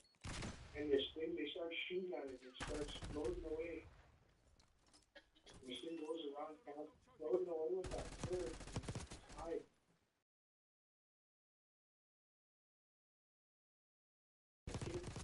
Small man. She goes, I see those things exist, she's saying. I go look at my dog goes missing, so I'm looking for my dog. And down this area in this bush, and I see something black laying there. And my dog's right there with its like collar. I flipped this thing over, and I knew that thing was there. You see that thing moving through the bush, taking off. That thing killed my dog. Like I have more stories. Like I just don't want to. Like it's I really hope that. I thought my phone would be good for this. You know that thing. Yeah. But I think it must be my reception. Usually it's good. It But happens. that's one of my good. Yeah. That's a scary story. What is it? What do you guys call it? The only word that they said was they said a long time ago that they were jealous woman. They said she was a jealous woman and she used bad medicine because he kept looking at other women and they said that's what this thing is it's hidden. They say that I can't say it on here, but she's gonna let up. Yeah. Everybody believes in it everywhere. You know, I can't say that night. You probably know what I'm talking. You know, with the horns and stuff like that, and like we're not allowed to. I still believe in that to this day. You know, I'm not the one thing that night, but yeah, I'll say it one time, man. Why not? You know, like that window. The one that eats. I had a feeling he was gonna say that. Um, Real quick, I was a lot of y'all who play video games played. They made a movie. It's actually I think it's in theaters right now. I don't know what the if the movie is like really like straight based off the video game, but the video game has a backstory. It's not super accurate, but they made other movies about it, horror movies about the Wendigo up in Canada, and it has an origin story, but a lot of different like Crees and what have you, they really believe in this thing, and I wouldn't doubt it's not real, like it probably is because we have a lot of things like that too, but the Wendigo, or anyways, going back, there's a game on PS5. A lot of y'all probably already know. It's called Until Dawn, and I remember playing that game, not knowing what the hell this game was even about. I just took a chance on it. It was pretty new at that time, and lo and behold, it was about the Wendigo. I knew very little about it. I just kind of like laughed it off, and I was like, "Buh, like, oh dang, like I didn't know they had a game, about that. I knew a little bit, very little." And then this was like years ago when the game first came out, and I learned more about it. Some good friends of mine that I got a lot of buddies that are Cree and or part Cree or whatever, and they sing in drum groups in the powwow circle. That's kind of what I grew up with and what I do. And they a lot of them are pretty traditional in their tribal ways. And I told them about that video game, and they were like, "Really?" Because it was still new at the time. I was like, "Yeah."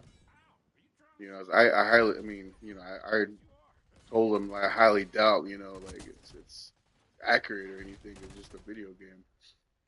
But a lot of y'all probably know, a little bit about the Wendigo because now it's all over like mainstream TV, and they made movies about it, and in movie theaters, there's box office type movies about the Wendigo, and I don't know if they follow that movie follows that game Until Dawn accurately or not, but that's kind of what he's talking about. That's up in like British Columbia and Vancouver, Canada, and all around that area. But I heard it had origins up in I think it was Saskatchewan actually. But even he's even too creeped out to even say the word and talk about it. That just goes to show how scared they are of this thing, man. And I wouldn't doubt it though. But yeah, that's kind of what he's talking about. People, like needs to eat meat. I was hungry. They said that's what this was, and they said that started from a woman. I'll tell you the story about that right now. So when they created him, this woman was so jealous about her man looking at other. She put this curse on her man, and the next day, she made him a steak. He didn't want that steak cooked. They said he started eating that steak raw. So when he started eating it raw, everybody grabbed him and they put him in this place. It was called, it was in Brazil. They call it Brazil. They pray to the river, to the elements, to the rocks. They call this part. The river goes two ways. It looks like a Y. They call it the Y. They say he was buried in that Y, and that when one side of the river dries out, so he's put between the Y. One of the sides to this day, when I went to go look over there, the other side of the river is already drying out. They said once the other part dries out, that's when he comes up to eat again. Because he's spirit.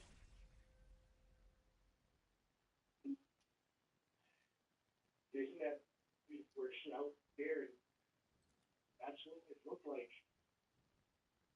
So the character's already out, you know. But it's really weird. It sounds really weird too. just the sound. It sounds like it's really screams, but it sounds like and it kind of got the chills talking about this thing. Because I remember hearing about it, right? Like I remember hearing it out there. Yeah. And it sounds like a weird noise. Like people talk about these Bigfoots when they hear them, they go whoop, whoop, whoop. You know, they make that weird noise. This doesn't sound nothing like that. This has like it's a growl. It's like a growl, like a bear or something else mixed with something. You know, like it's a weird noise.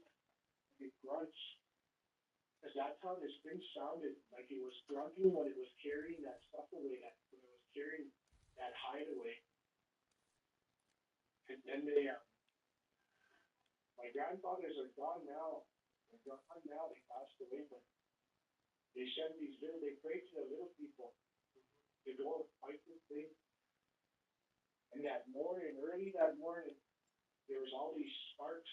You could see by the mountains there. They said that was them fighting him over there. They chased him up the mountain and they were fighting him up there.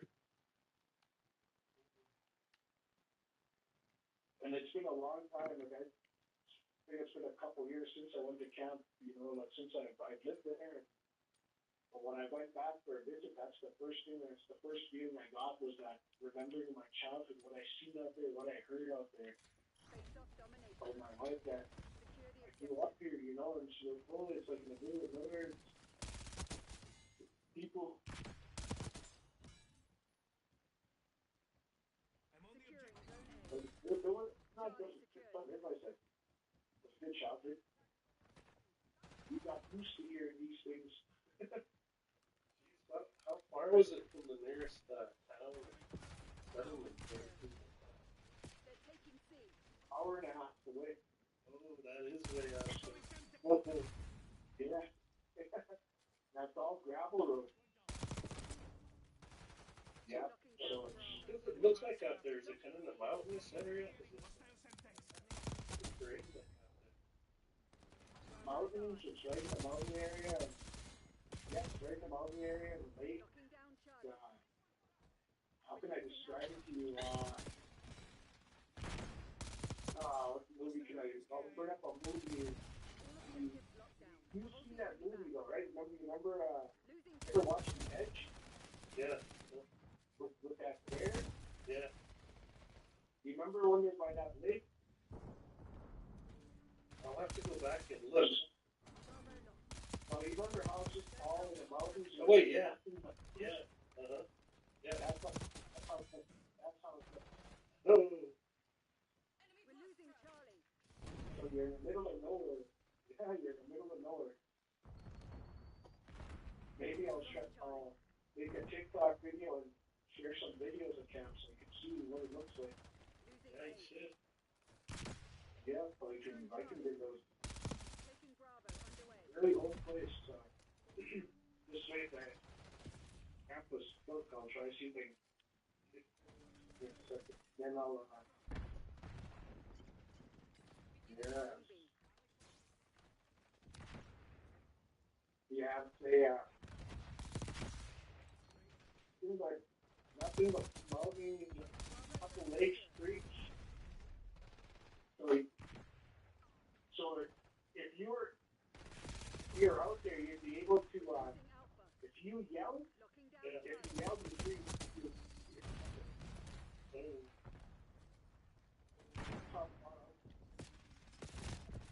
yeah. So Secure. Maintain it's a current long posture. way out. You live out there still? Yeah, there's all our downers still lives out there. Losing Bravo. How many is that, roughly? Losing A. Say about We're losing a little Alpha. over 200 probably. Or 300. Losing A. Yeah. Alpha. Yeah, and everybody still gets their water through. They still get their water through the water hole. Bravo. Yeah, so they're still living old school over there. Like, there's no electricity whatsoever. It's just generators. Yeah.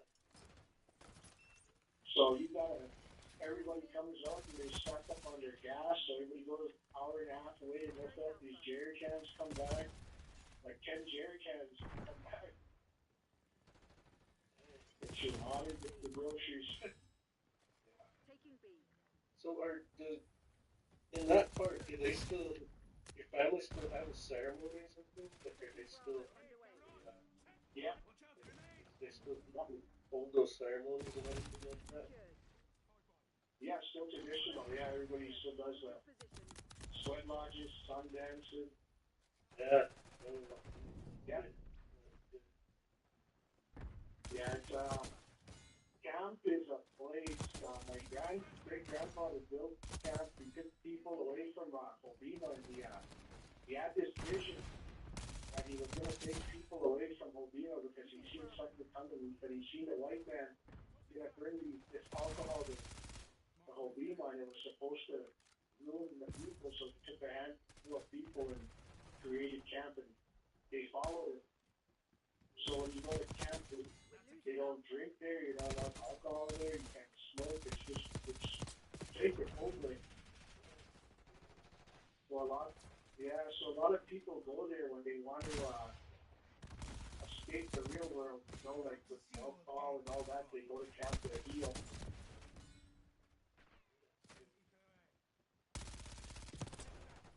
So it's a good healing, Losing A.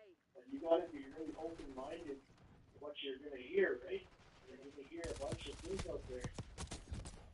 My uncle still tells me today, he goes, "We keep hearing Bigfoot out here.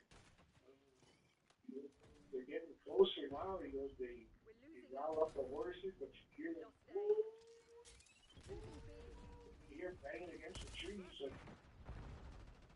he goes, "I was so scared to go to the bathroom." He goes, "Our bathroom's on top of the hill. You gotta walk up the hill and our bathroom's there." He goes, "Something big was banging against the tree, hitting a tree or something big. So you can hear him." So they're getting closer, eh? He goes, "Yeah." "Did you ever move back here?" I said, "Yeah." "You're not scared?" "No.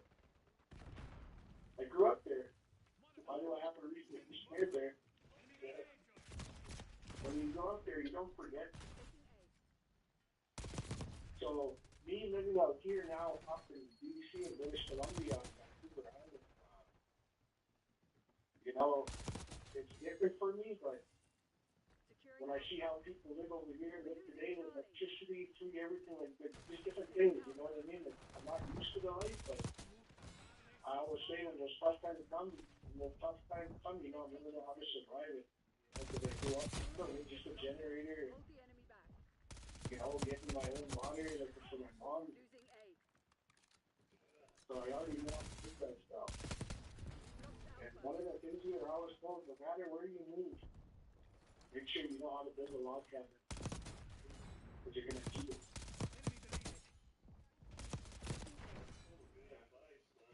I wish I knew how to build it up. See, that's something I know how to still build a log cabin. You ever need a lesson, bro? Like I said, All locations locked down. Dig in and hold them.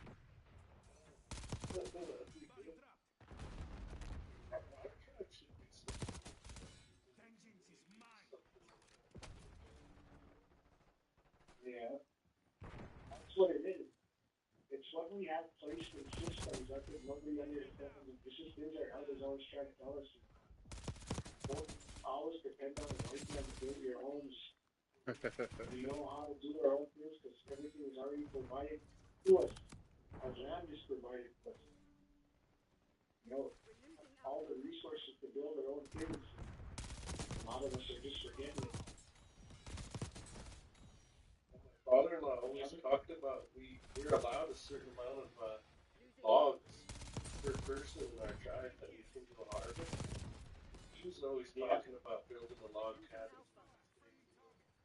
That's some of that older thinking, you know. It's that. Yeah, that's cool. That's cool. That's good advice right there. You know, he knows what he's talking about.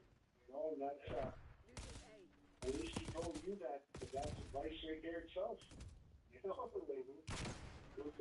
just those little tiny words people do not understand. just go finding words after teaching already. Losing A. And for everybody like listening to this podcast, I already hope you guys enjoyed what I have to say to our brother here, and I wish it would have sounded a little bit better. I apologize to my brother here. Like I had like a I microphone. mean, if he's actually on he's actually on a Vancouver island, I can't imagine what his phone signal's like. Probably why he's cutting in and out. It was good, man. We got what we could get, and that's all we can ask for. I'm just glad we got this. We have to share it to the fucking community. Those are powerful, and if and when those days come, we need to have an idea of what. But, my wife, a long time ago, she used to have these dreams. And in these dreams, she woke up one day and she said, there's going to come a time where we have to go into the mountains. That's what she said. She said, the people are going to be led by the morning star and the one that brings down the sun. And it was really weird because those are our kids' names. Brings down the sun, the morning star. Those are two of our kids' names. So I always thought in the back of my mind, is she talking about something big that's going to happen? And it's going to be when they're adults, like older, like how we are now. It's going to be like that. Yeah. Or that, because it's really hard to interpret dreams, I think. Because I think what happens is you get the message, or a lot of us anyways, we will get the dream, get the message, but we really won't know how to interpret it, just, or what it means, right? But yeah, dreams are really, really powerful and they're really important. So I'm glad you got to share that. And if there's any more dreams that you want to share, I mean, by all means, we'll do this again. We can share more. Because I think it's important for you to do that. And what people don't really get is when he was having these dreams, when Gary was having these dreams, Trump wasn't even elected president yet. Trudeau didn't step down yet. This happened before all that. October or sometime, right? When you had these, or August, somewhere in there. Yeah. Yeah, so this happened before any of these events went down. And it's common, how would I say, I don't know if it's common, but it's known that when people have near-death experiences, they usually come back with a different view.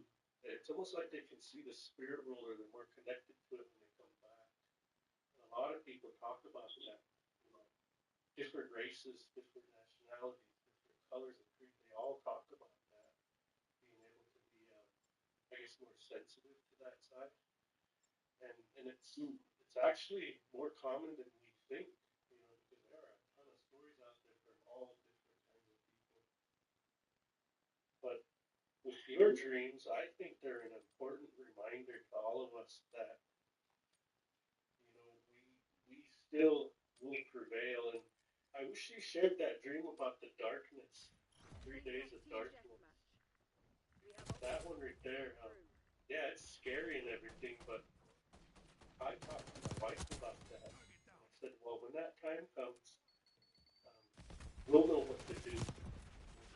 We'll stay inside the house. And I'll look out. I'll protect you. I'll do that one. I'll share that one right now before I get off here, because I think everybody really needs to know this one. Okay. I'll do that one for sure. So, the 3 days of darkness, and what I was showing on this 3 days of darkness was, got told that to lock your doors. There's 3 days of darkness. You were told to lock your doors and not to look out your windows, board up your windows. And he said, when I was talking, this is what I said, my near-death experience there. When I saw him, he said that he was going to send angels watch each hole and not to listen to what you hear crying. He said you're gonna hear crying outside. You're gonna hear your own family members outside crying to get in. Don't be deceived, he said. He said that won't be them. Those were his words. He said, don't be deceived, it won't be them. But I will send angels to each place, he said, to watch over them. Those were his words to me when telling me about that. He said that these things you're gonna hear children, he said. If you'll hear children crying if somebody decides to look out the window, he said those things will see that light and they won't want to come, but once you open that window, he said your candles will go out automatically. You know, like even though they're not inside. That's why he was saying to not open your windows. And that's one of the things that I want people to understand, because I've had a lot of people wanting me to explain it, and I'm explaining it right here on this podcast. Really, you're wanting to know what to do. A lot of people, some have big windows, like I said, board up your windows when that time comes, because that time is soon. He told me that time was soon, it was going to be, you know, it might even be this year, and I don't know how he said it was going to happen, but he said he was going to make it happen. So it's already ready, it's set in place. So I don't know how it happens, but I know he pointed to the sun. He showed me something from the sun, and this sun had like this, you know, when a sun rips, how can I say that? Like, something came out of the sun anyway. It looked like a golden light, and it came down here. Because he showed me it come down here, and then each city went black. Hostiles reclaim the lead. These cities went black like a power outage. And you couldn't even see the stars. There's nothing. So I didn't see anything, and he wanted me to warn people about that. But he said that the only thing that is going to save you through that was to pray to him. Pray to him, and he said that we all have this light in us. Reclaim the advantage now. The ones that don't believe have a dim light, but we all have that light in us, and when we shine that light, that is the light I am talking about that you're going to have in your home. So I hope everybody understands what I'm talking about. Like, I've seen some people say it's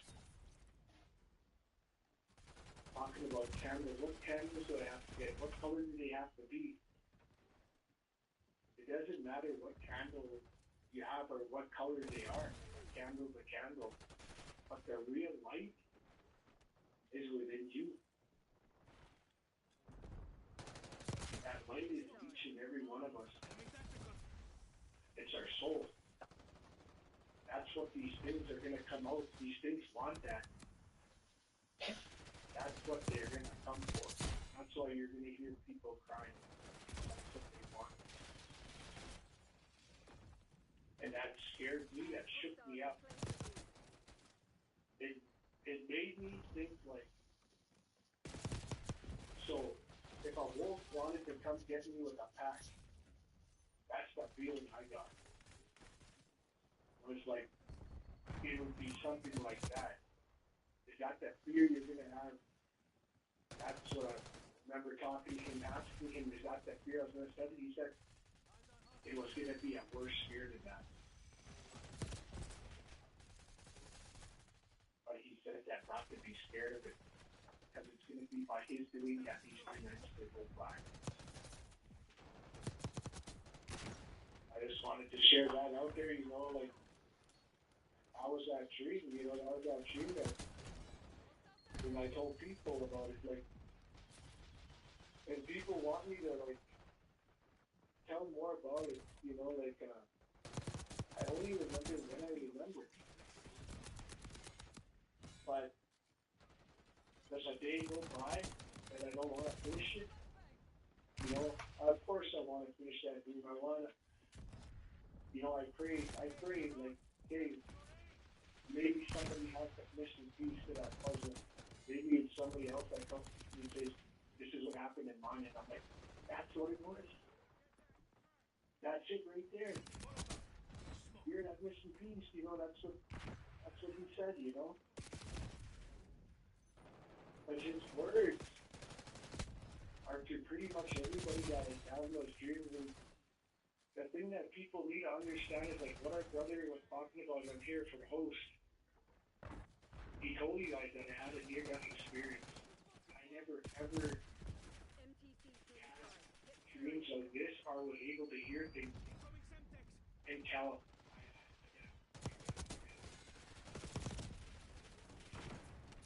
And it wasn't the first time. See, everybody thinks this was my first near-death experience. I had another one before, a while back in front of my wife. I was carrying a tree.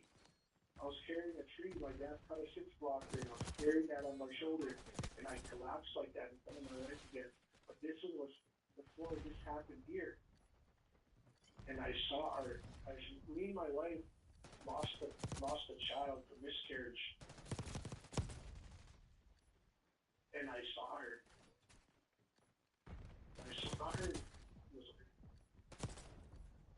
It was weird to see her like that. But she told me, Mom needs you. She sent me back.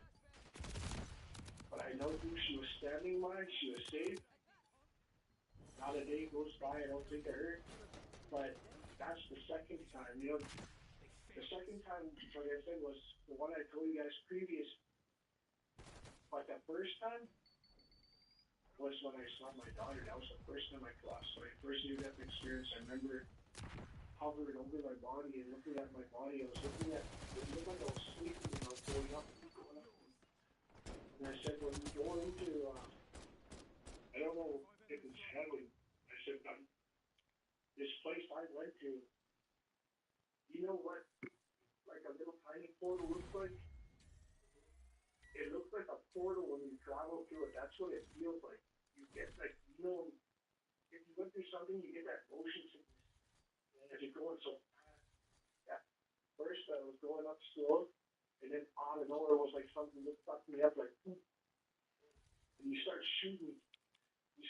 Up, and it's like you're seeing everything's so fast. You start seeing, it's like you're seeing the universe, like you're seeing stars, you're seeing all these things go by so fast. And then you hit this common ground, and you hit this common air, like this boom. And then everything is just like caught. You don't know where you are, but it's like you're in this area in the middle of nowhere. That's how I know I didn't go all the way up, because I got stopped at a certain point. And that's where my daughter was waiting for me. Like she said, it was like, you know, in my head, it was like she was like, no, Dad, you're not going there yet. I'm going to stop you right here. You know, it's not your time. Mom needs you. Then looks at me, tells me she's okay. He looks at me. Right when she tells me to wake up, I wake up. I wake up. Time to get to work. Especially, my brother, I didn't know my brother was giving me mouth to mouth. His yard is crying. My dad was crying. My dad's just getting mad, saying, you don't do that. You don't do that. You know, getting really mad.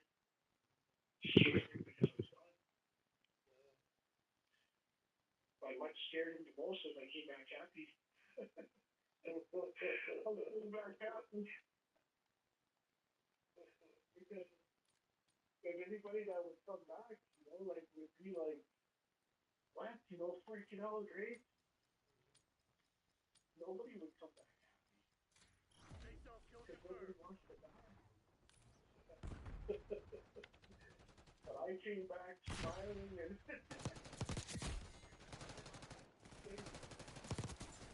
it's hard to flip. Nice. We're pulling ahead. Amazing. Those are my experiences. Those are my two experiences. I'm happy to share them with Incoming. you. here. You know,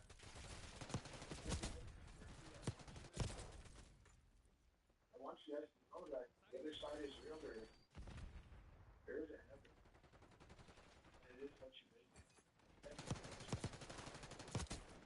So how you live on earth, what you see on earth, something that is what you're going to see on the other side.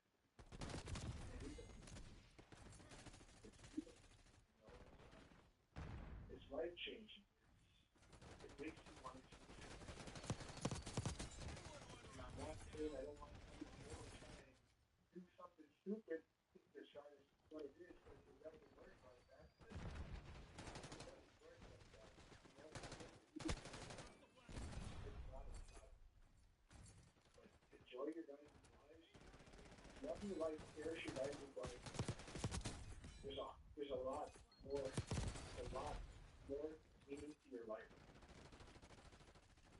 It's not the end. We think it's the end here.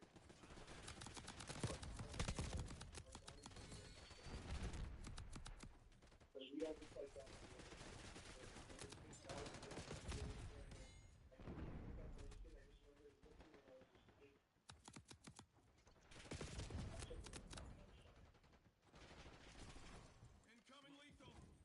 I was at the shop and cleaned up, so I was after the share my brother, and I'll be another one for sure.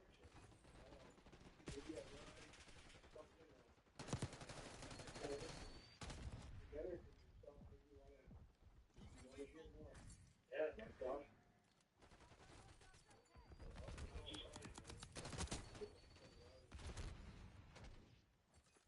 For sure.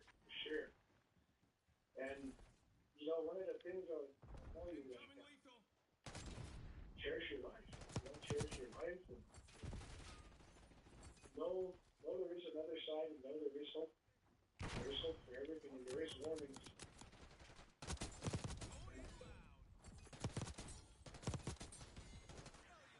No, they care about it. So there's a thing there like that's weird. So then this light in us. So when you walk with that light, thinking that, okay, well, I'm not scared of you. I'm just going to keep walking with my head high. I'm not scared of you. They get scared of you. You don't realize that these things that are out there are actually scared of you. You're their monster. You're something beautiful, you know, like you're all right. Nothing to touch you. What you see in movies, that's just movies, you know, like for anybody that's going to be watching this podcast, what you see in movies is builds you up with fear. Because that's what they want from you. They want everybody to have fear. But nobody should have fear. Because I know we're more than that. And we all have these, what people don't understand is we have these powers. That's what nobody understands. We all have these. Some people have different types of gifts, different dancing, all these different things, laughter, Yep. telling stories, I was told the same thing. sharing your dreams. I believe it too. That's what I want to know. And I was happy to be here, watching this. My brother's been trying to get me on here, and I'm sorry that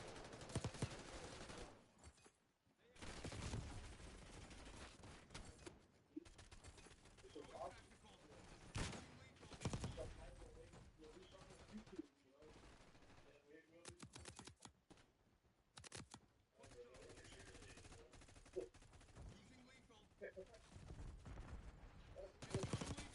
all right. Appreciate you. First let's say it, Winnebago. First Winnebago story I've had on the podcast. A lot of good stories, especially if you're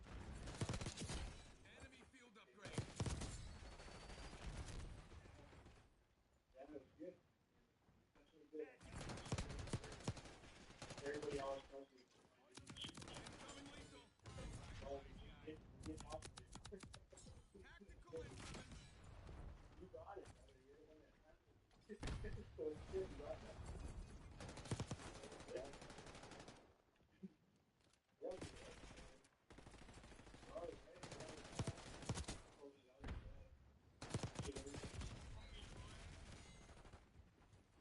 my brother a follow, man. Like, Yes, sir. Give him a follow, guys. He's got a YouTube channel. Um, again, you made it this far in this video. I appreciate it.